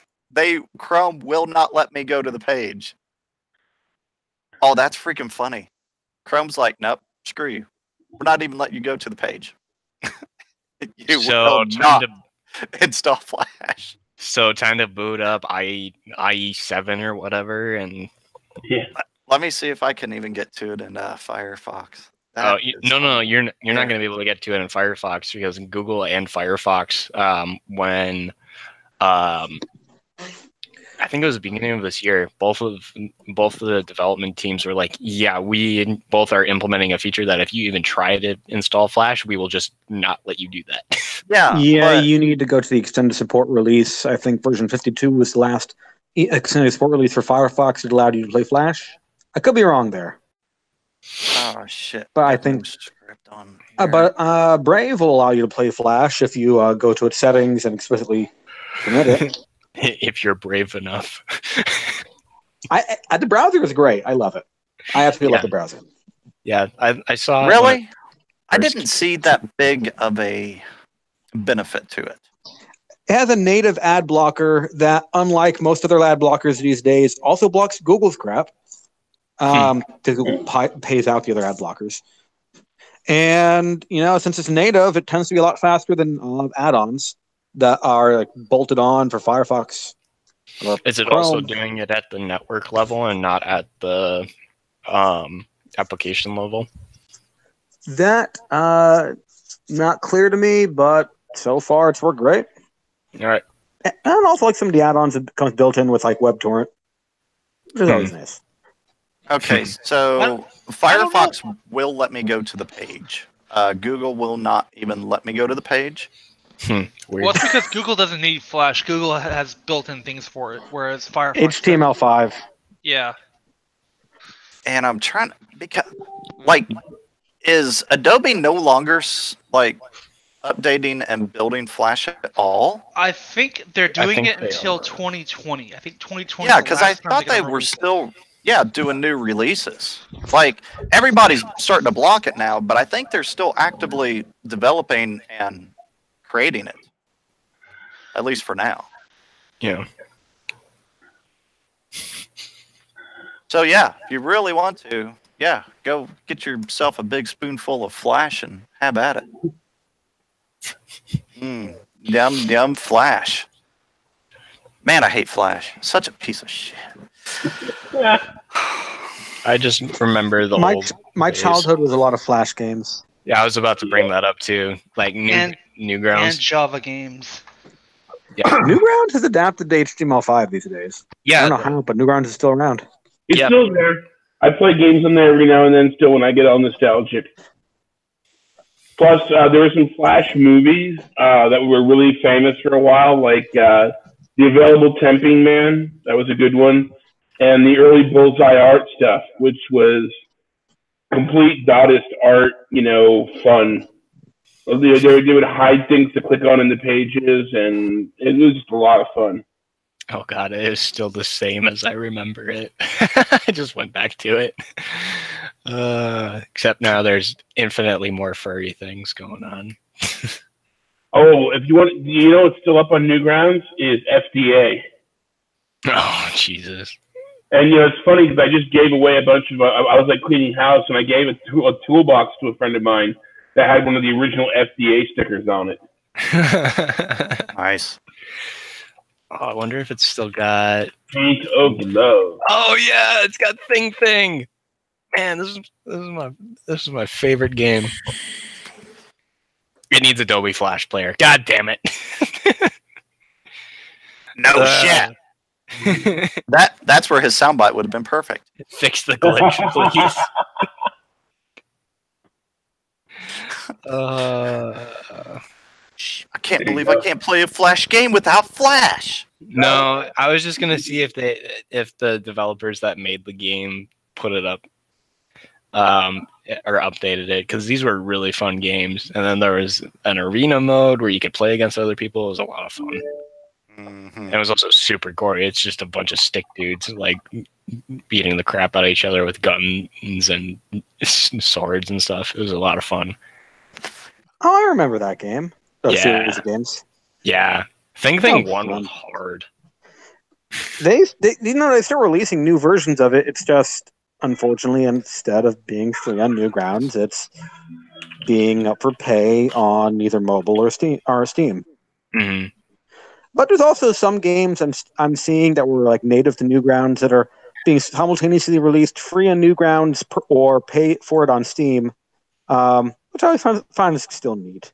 Yeah, Disease Productions. It doesn't look like they've been updating their stuff. Yeah, Epic Fantasy Battles is the one I saw. I'm just seeing a bunch of Flash player things. You need click to enable Adobe Flash Player. I want to, but I don't want to. Even their ads are Flash Player. That's kind of funny. I'm just super glad I didn't take Flash courses in college. I saw so many people just taking courses in programming in Flash, and one of some of my roommates. I'm just so glad I did not go down that route. I didn't either, although I honestly wouldn't mind having base knowledge of Flash to do some animation. Well, you can do HTML5 for animation. Yeah. I mean, it's the only thing that's really going to be supported going forward natively. Mm-hmm. It's equivalent, I mean. Well, I've got something that hasn't been exploited yet. Brick? VLC. Huh. VLC's been exploited. What are you talking about? Have you seen this? There's one that I haven't seen anywhere yet, and I haven't seen this reported anywhere yet, so it might yet become a problem. Full screening this. If you look at my big old screen, you know how you can use VLC as a streaming player. Yep. Yeah. Like this is VLC playing my radio station. However, if you're a frantic like me, like a caffeine addict, or you're tweaking or whatever, and you happen to make the first character of the stream a pipe symbol, boom! It goes into a infinite error loop until it crashes. Yay. Let's hear it for input validation. Yeah, last I heard, like 8-9 months ago, there was people frantically saying update VLC immediately because people were distributing videos on the normal places that if you played them, the video would play, but you'd also have a shell popped in your machine. Boom. So yeah, update VLC. Well, this is the latest version. 3.04. Good. So it's just a self-denial of service. Or well, I think that you can probably wreck it into doing something evil. Like if you were to put a link up that had click here, and you had that type character as the first character in the link, and then boom, you could probably get code execution. Probably because it's doing because it's filling up the stack by doing that. And it eventually invokes Microsoft's crash control too. Yep, and then you could probably escalate it to have it run the code on the actual system itself. True. Interesting. Very interesting. Very, very interesting. Also, I've got my, I don't know where he is tonight. I talked to him earlier, though. BSC Bandit was supposed to offer his solution to my puzzle challenge. Yeah, did he figure it out? Not as of this afternoon. He said he was going to work on it this afternoon and try and have an answer for it for the show. But he has yet to have an answer, and I don't think anyone else has either. No, I've not been able to look at it this week so far. I barely was able to scrounge up a vulnerability this week. I was tempted to give the solution tonight, but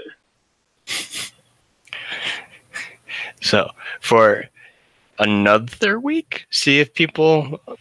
Well, let me look at the chat real quick because the chat might have a solution. The thing is, and as I said before, it's not the final answer is not a technical answer. You have to look beyond technical. You have to be able to think outside the box to get the answer to this one. I already told you the answer is purple. The answer is always purple. Purple. Yes. And you know why, right? 42. That song, Stop Wearing Purple? No, because whenever I got married, I kept asking my wife questions. She kept saying purple. Everything. So the answer, across the board, always purple.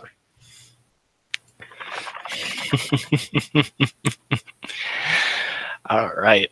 Well, let's get into the further reading and or cool stuff that's going on. There's a couple of cool things that I'm going to be reading after the show. So I threw, I think a couple other people threw some stuff on here too.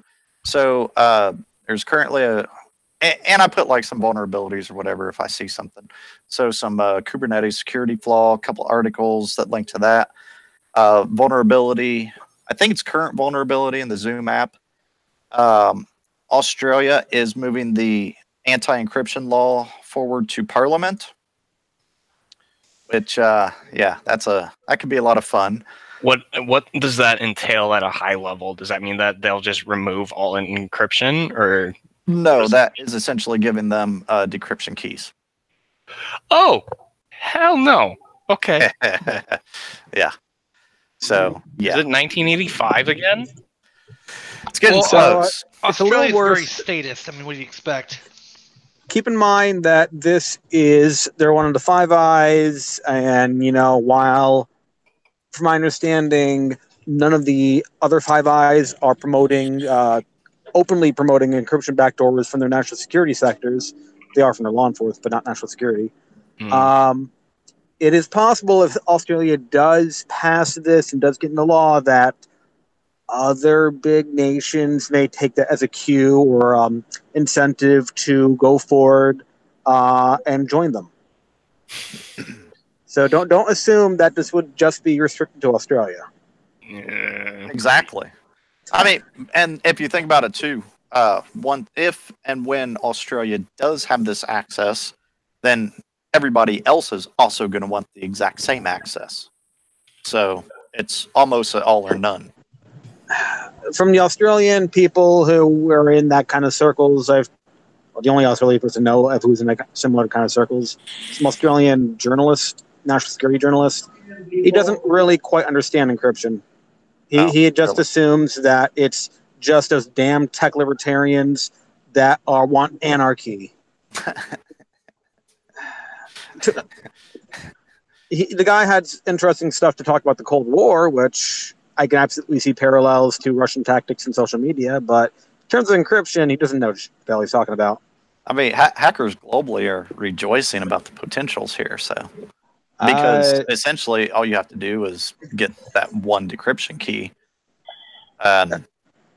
These hackers don't. Hit the find out who has that data and hit them, and then you hit the actual true source. Because as we've seen in the breach report, governments can be hacked. Yeah, who'd ever thought? Nation-state hackers would love it. Not so much any other hacker. Most of them. Depends on how big the target is, but yeah. Yeah, but let's face it, when they're looking for a decryption key, it's for passive decryption of communications to screen all of them. It's not on a singular one-by-one basis. Correct. So, yeah, it's, unless you're going to go hermit again, then, yeah. And that is a good point, because if Australia has it, the U.S. is going to have it, Russia potentially is going to have it, so they're already going to have that access. Have what? Oh. Yeah, so US why would they? Yeah, so why would they want to go and Pop Australia, whoever, to get that data whenever they already have access to it. So there is that possibility. Yeah, and let's not forget that the NSA a few years ago lost many of its malware keys to the kingdom. And just thinking if our biggest and baddest intelligence agency can't keep their best weapon secret, then good God. Like, do you think that a much higher value target is going to be kept safe? A target is going to be accessed God knows how many millions of times per year by how many hundreds of thousands of government employees? And it, like the NSA side, that wasn't just one.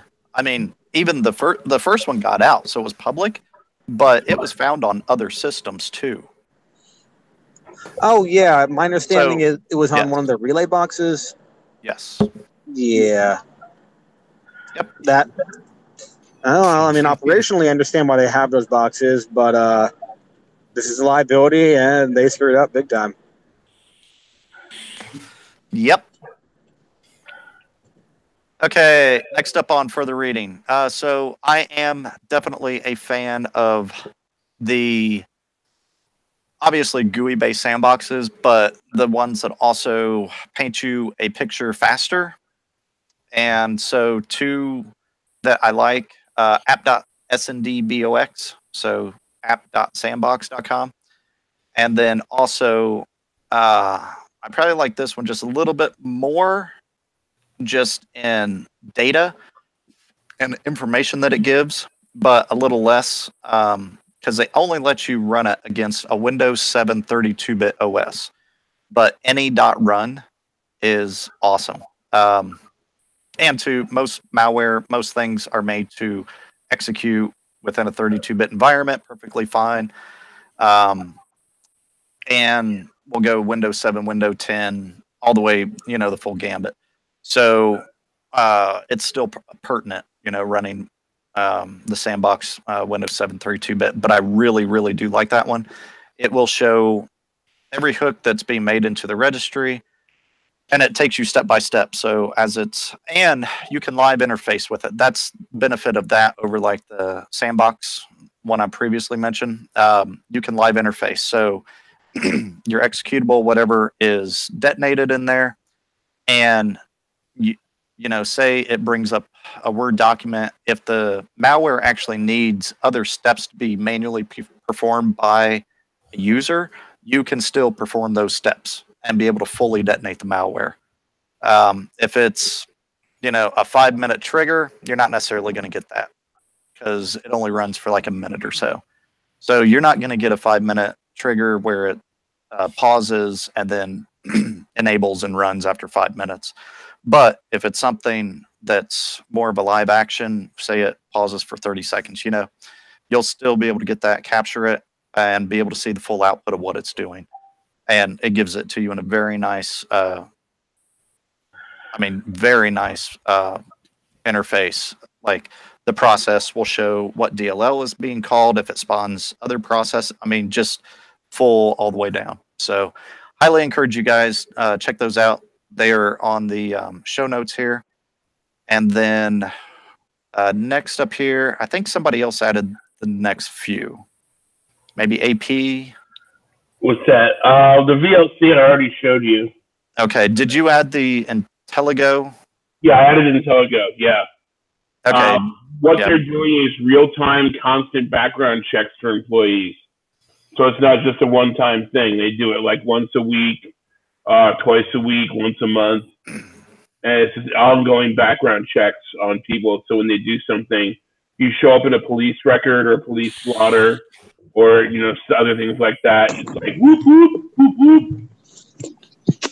So this isn't like actual counterintelligence, like scraping Reddit and stuff like that, or like the dark web. This is just they don't go into details. They just say that they check multiple sources, databases, and social media. Okay. So they don't say what they do or how they do it. They just say that they're watching you. Okay. Yeah, don't those firms also? I've heard those kind of firms tend to try to find out your online pseudonyms and monitor those as well. Various reasons. one reason to see how good you are hiding yourself in determination of what the chances are of you being a liability to the company. Because if you're not good at hiding yourself, you're easily traceable to your pseudonym's easily traceable to you and therefore to the company. And you say a lot of very bombastic things, provocative things. Maybe they would think twice. Now, I mean, go ahead. Go ahead. Now, that's, well, obviously, to a point, I understand that, but, I've also heard of this going levels deeper, which is actively, looking at all database dumps from sites like Patreon and others, downloading the dumps, looking to see, what are the pseudonyms they use? Are they still reusing it? Let's monitor those pseudonyms. And if they say anything that the employer may not like, report to the employer. And that's where I'm much less happy with. Yeah. I don't know how common the latter is, but the former is very common. The thing that stuck out for me was they made a point of saying, use this on your sensitive employees. So it didn't seem like they were trying to sell it to monitor everyone, but I don't see why you wouldn't. Yeah, I'm in agreement on that there. It's like if you're going to do this and I can see a lot of companies just being like, yeah, we're just going to blanket just all employees are getting monitored. Yeah, but I mean, honestly, that would come at quite a hefty price tag for most organizations. Right. I mean, a massive price tag. Yeah, presently as economies of scale. And it'd almost be an artificial inflation, too, because, I mean, how much does it cost to get, a handful of databases? Nothing if you know where to go. Yeah. You turn around and say for, $1,000 a month, you can do this, and you're not paying maybe $200. Looks like a nice little moneymaker. Yeah, but if you're also talking like 1,000, 5,000, 10,000 plus employees, I mean, if it's a couple hundred, yeah. But once you start going up to scale, that just do your C-level people, Yeah, but you're not going to continually do background checks on your C levels. Why not?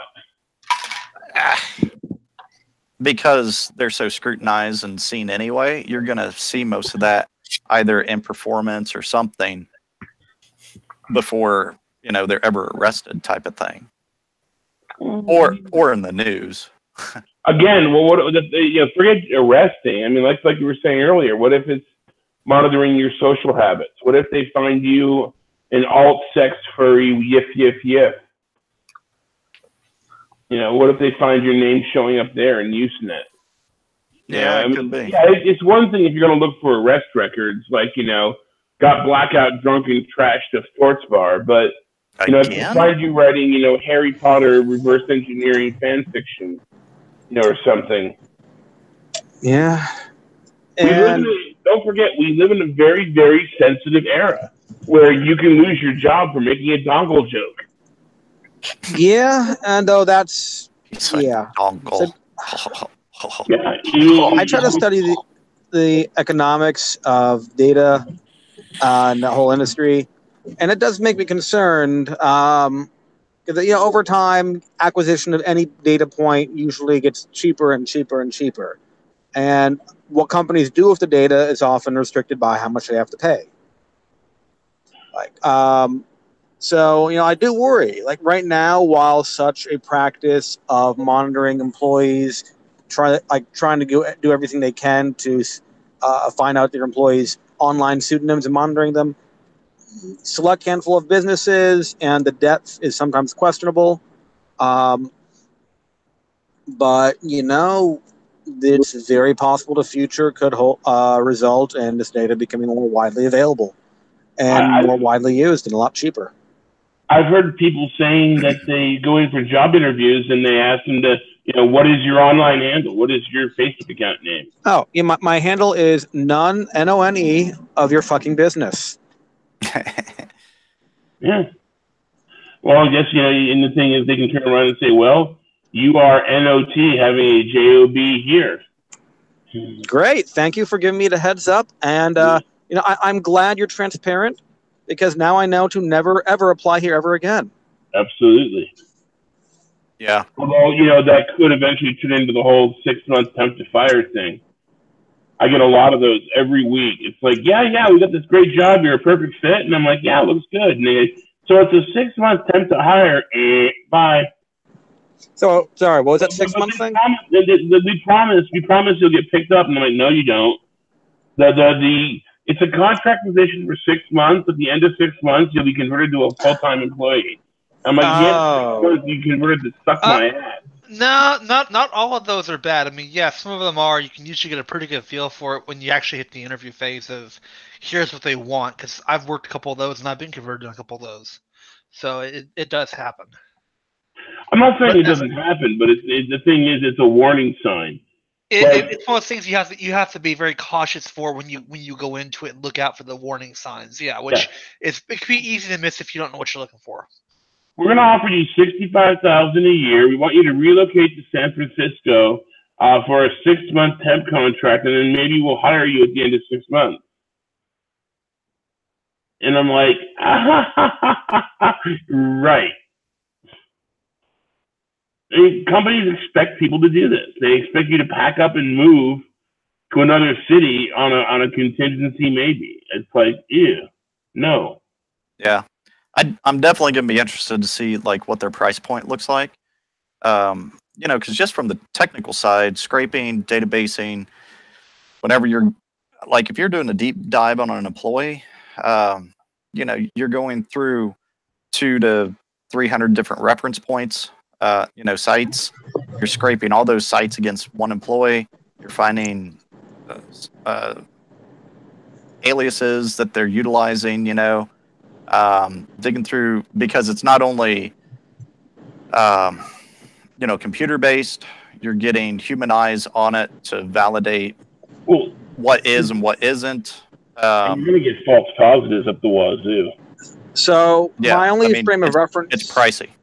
For pricing was an actual concrete number, is from LexisNexis, and specifically where a congressperson gives an email address to LexisNexis and they give back a phone number, or vice versa. It was $30 per item, and that's just, my fucking god. At that price, yeah, don't have to worry about jack shit. But it's gonna get cheaper over time. Yeah, and that's what I'm wondering, if they are just doing like an FBI background check or a state level background check, and not all businesses really do that. It's more so social media is the new thing. Yeah, and I'm wondering if this actually is the full blown like social media, Reddit, Reddit social media, and then also doing like dark web scans and stuff like that. Oh god! To actually do like a deep low level background check. I mean, my company does some of that, and it's definitely not the cheapest thing we have. But there's a lot of resources involved, and it adds up as an expense, So it definitely adds. So that's why I'm wondering just like how deep they're actually going. Gotta wonder if there'd be any way, like theory crafting, if it's possible that a state could enact a law that forbids employers to monitor your social media presence beyond, unless you have a presence involved with your real name. I mean, what's the argument if you're making things public? What would the argument be?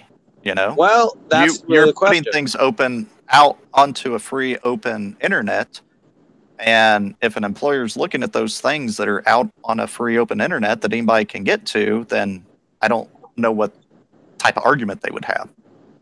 Well, consider that they still try to take people for having links on their web pages. You linked to this bad thing, therefore you're now guilty. Now, I could see that if you manually input the link, but if it's auto-generated, then I don't. How about this? Something that's actively been going on. Go ahead. Something that's actively been going on in Silicon Valley. Blacklisting. Silicon. Especially if you follow. Literally just if you follow the wrong person on Twitter, blacklisting people for jobs, and networks of people blacklisting you. And, this has absolutely been a thing. Yeah. And, I don't think that kind of practice, if not already, should be criminalized. I don't know. When a company's freedom and an individual's freedom come into conflict, I almost always err on the side of an individual's freedom. If it makes life a little bit more enjoyable outside of work, I just don't want a company turning the 8-hour day into a 24-hour day under their watchful eye. Okay, say for instance, say like, somebody is a cleaner and takes pictures of themselves in a client's house, or a cleaner at a business and takes pictures of themselves at the business, smoking pot inside the business. Should that be something that, and they post it on Reddit or, Twitter publicly, should that be a fireable offense? And it's found. I think that if someone actually takes a picture of themselves and posts it online, that then a company should be allowed to do something with it, whatever they want with it. Okay. At that point, the person clearly is putting their literal face out there. Yeah, I mean, they indicted themselves, so. And also, any company that's worth their salt is going to say something like, "You will not take pictures inside of a client location." I mean, that's going to be in the employee handbook somewhere.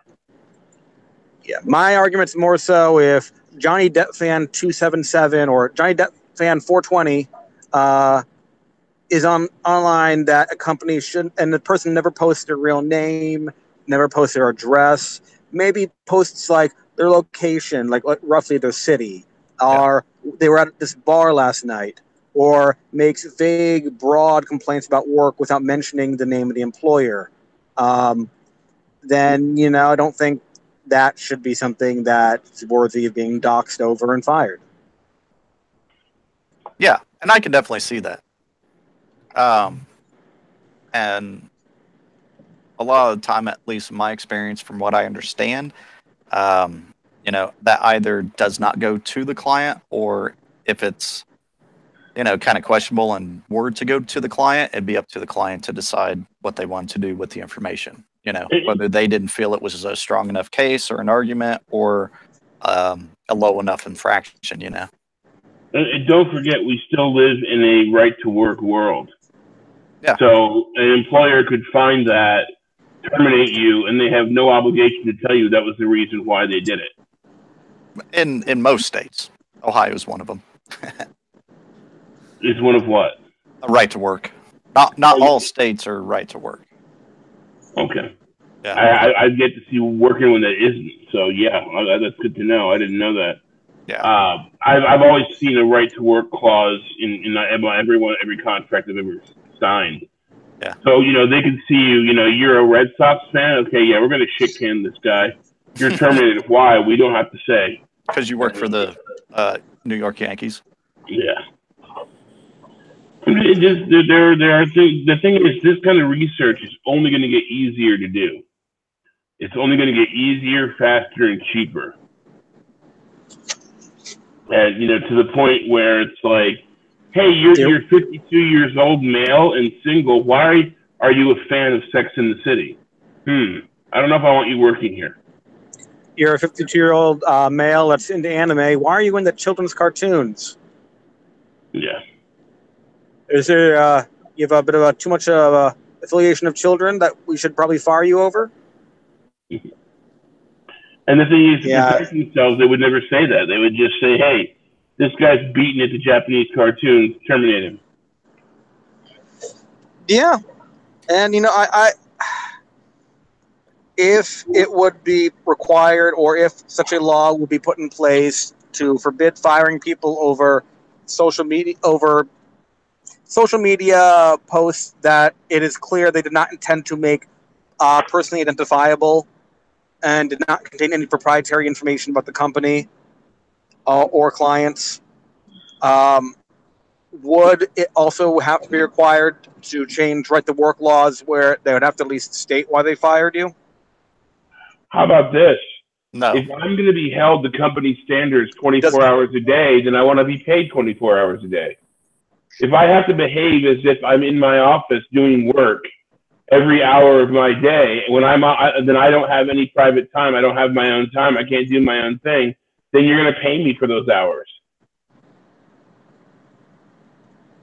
Yeah, I tried to argue that point. How long ago was that? Wow, 2007? Really? 11 You years have ago? good records to look it up that quickly. My God, man. No, I'm going through my brain here. So, yeah, 2007. No, it wasn't. 2014.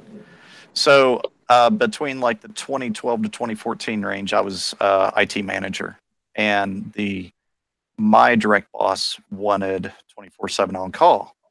And I said, then we need to outsource it and we need to contract it unless you want to pay my guys for those 24/7 whenever they're working. And he adamantly refused. So, yeah, we ended up not going to any type of an on-call, and he didn't get his desired wish. I mean, from a security perspective, I wanted it, but I didn't have the personnel, and he wouldn't give me the funds to, drop into a SOC or anything like that. So, but yeah, you definitely have to stand up for some of those on-call situations. Well, no, on call I can understand. You get paged out, you're now on duty. Okay, yes, I will salute the flag and wear polished shoes. But Saturday night, if I'm down at the shit kicker bar, there's no requirement for me to love my company.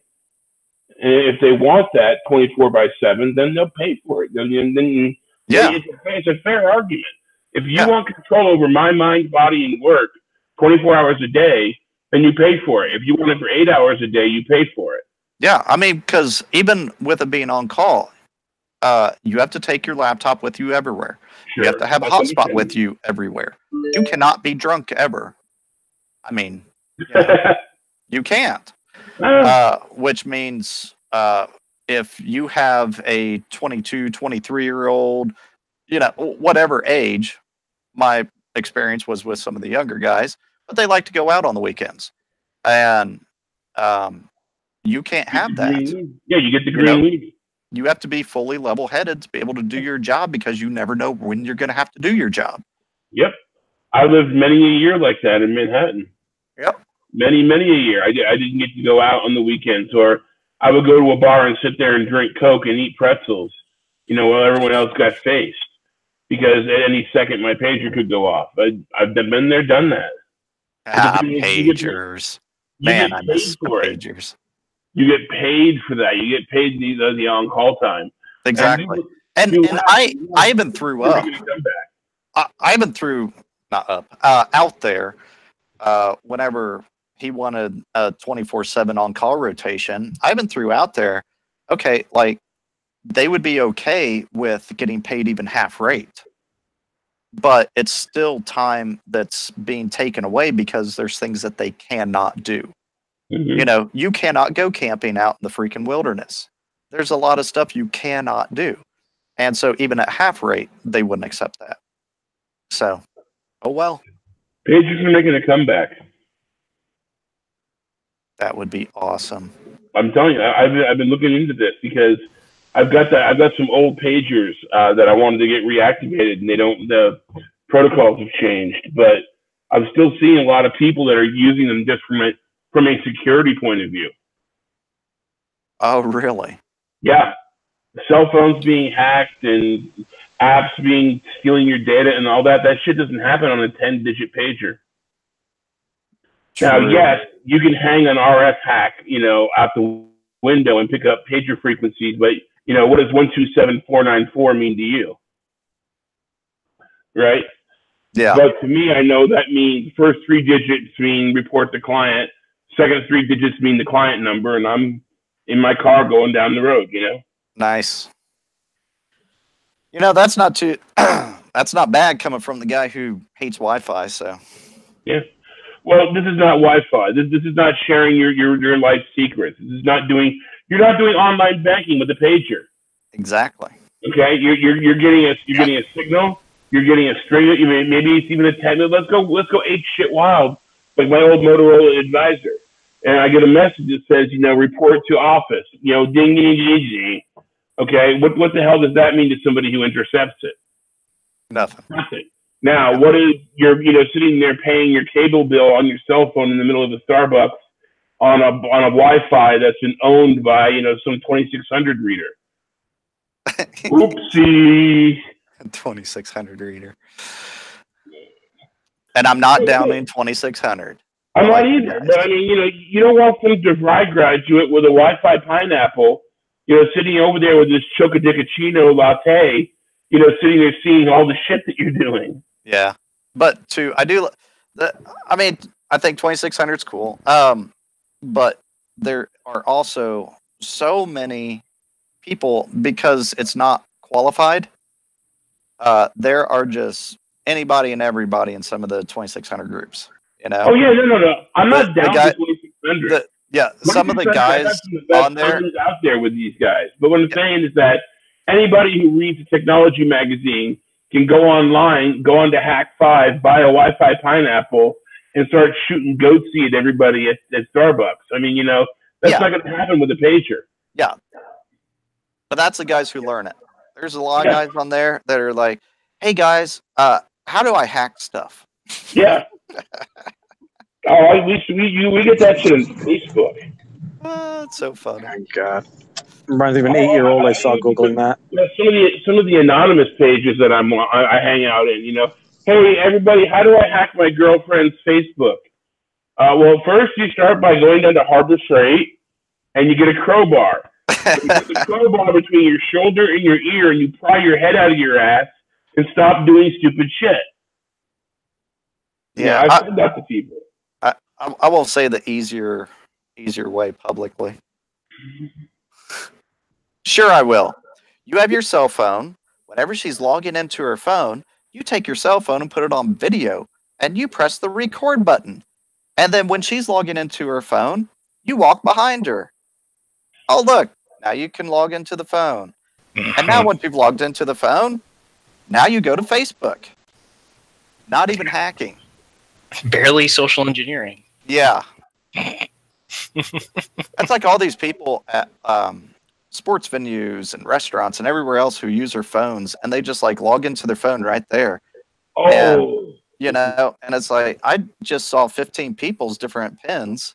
Oh, well, actually, and 10 of them, 5 of them actually use pins. The other ones don't even have a pin set. So I can just go straight to their phone. And the ones that do have their pin set, I just saw what their pin was as they typed it in, and I could be in theirs too. The best is when you are at a coffee shop and someone goes to the bathroom and leaves their computer unlocked.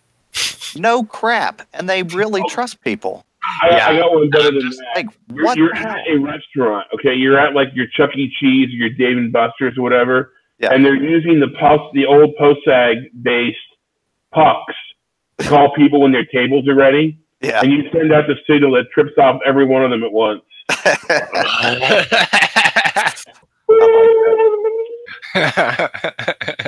Well, I have tone deaf on my cell phone, okay? I got blue box, red box, yellow box on my cell phone. I mean, there's something to be said for old school fun. Yep. That's do funny. like that. I'm gonna do that the next time that I go to a restaurant and I see one of those. A lot of them still use the old school analog protocols. The POSAG, post office, some bullshit or another. Old school paging protocols. Just make a high schooler's day a living hell. Mm-hmm. You wouldn't even need a hack RF. I think there's some even smaller units that can do it.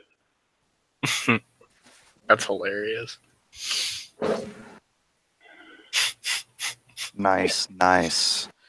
Okay, was there anything else in the show notes? You already hit the VLC. You already talked about the puzzle challenge. No, that's pretty much it. And just to make sure, that puzzle challenge is above board, right? Like, nothing bad. Oh, no, it's totally above board. It's actually, to show if you can think outside of the box enough to find a non-technical answer to a technical question. Okay. The answer to this is actually really obvious, and it's actually really easy to do. I could tell you like one thing that would totally give it away. Purple. But nobody has even. I mean, a lot of people got the first half because they know TCP dump. Yeah. Mm-hmm. I mean, even you got the first half of it. Yeah. But it's the second half, and why the equation is actually kind of funny. Yeah, eventually it just takes so long to get the whole thing that's like, I don't give a crap anymore. It's not funny. Even if It doesn't take that long. You can solve it with one Google search. Oh, well, see, that's the issue. I've been using DuckDuckGo. Oh yeah, see, there you go. You're fucked.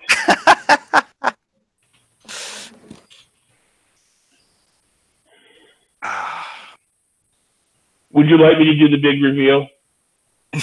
Yes. Okay. Hold on one second. Let me just pull this back up so that you can see it. Okay, so TCP 13 ampersand 0x02 not equaling 0. That means the SYN flag is set. Am I correct? Yep. So how does that equal 46972 minus 7? Oh, ho, ho. Hold on a second. Let me bring this up here. We're going to put that into Google. Now, what is the first hit you get? The calculator. No, yeah. the first link hit. Runitonce.com. Yeah. Right here. Yeah, we've got it slightly different, but Pet Shop Boys is there. It's the Pet third Shop Boys.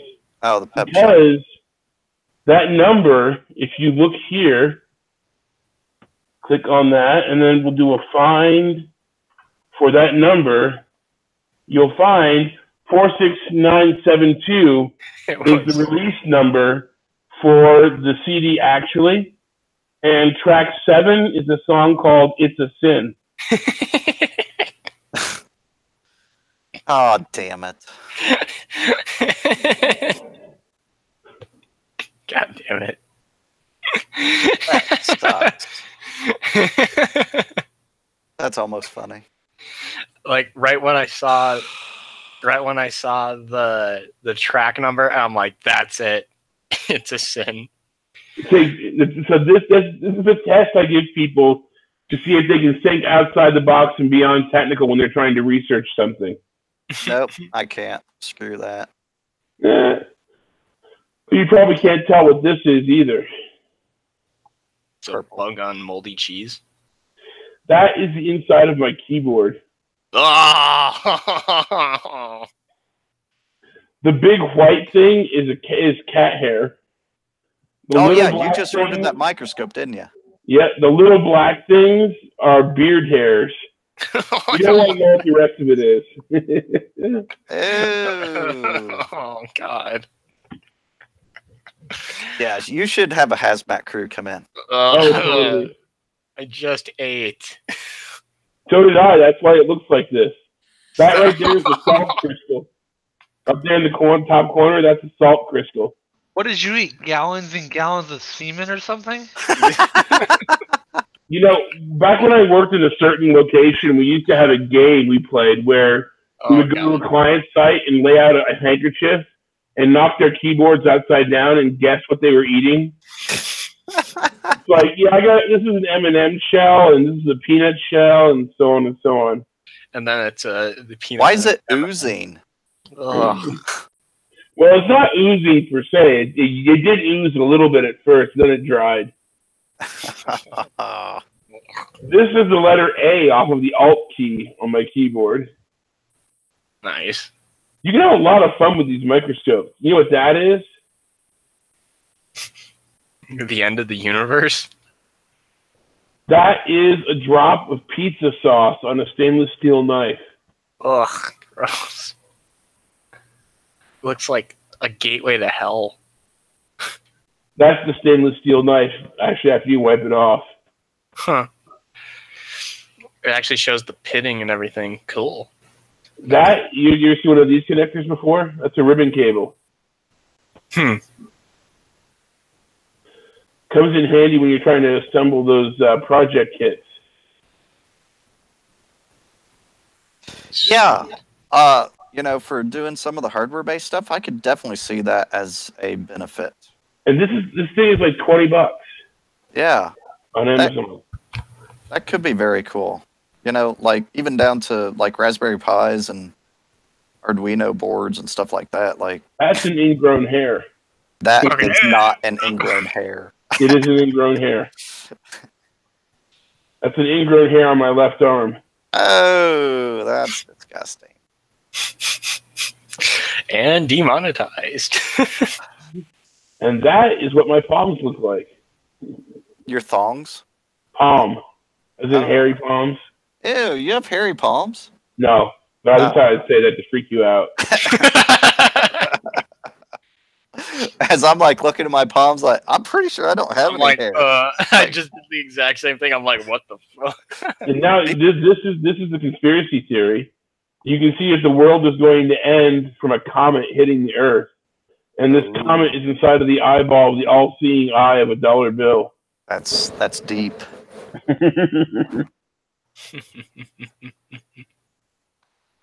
Hey, my cats are over here, like as we speak, killing a mouse. Good for them. Nice. This is kind of interesting. This is a really, really close-up of a dollar bill. Mm-hmm. Good boys. But look at that ink. Yeah, their ink is a little. It's not normal ink. If I ever get my hands on a 20 again, I totally want to look at the security band. Have you ever get your hands on a 20 again? Well, I always end up losing them in stripper songs.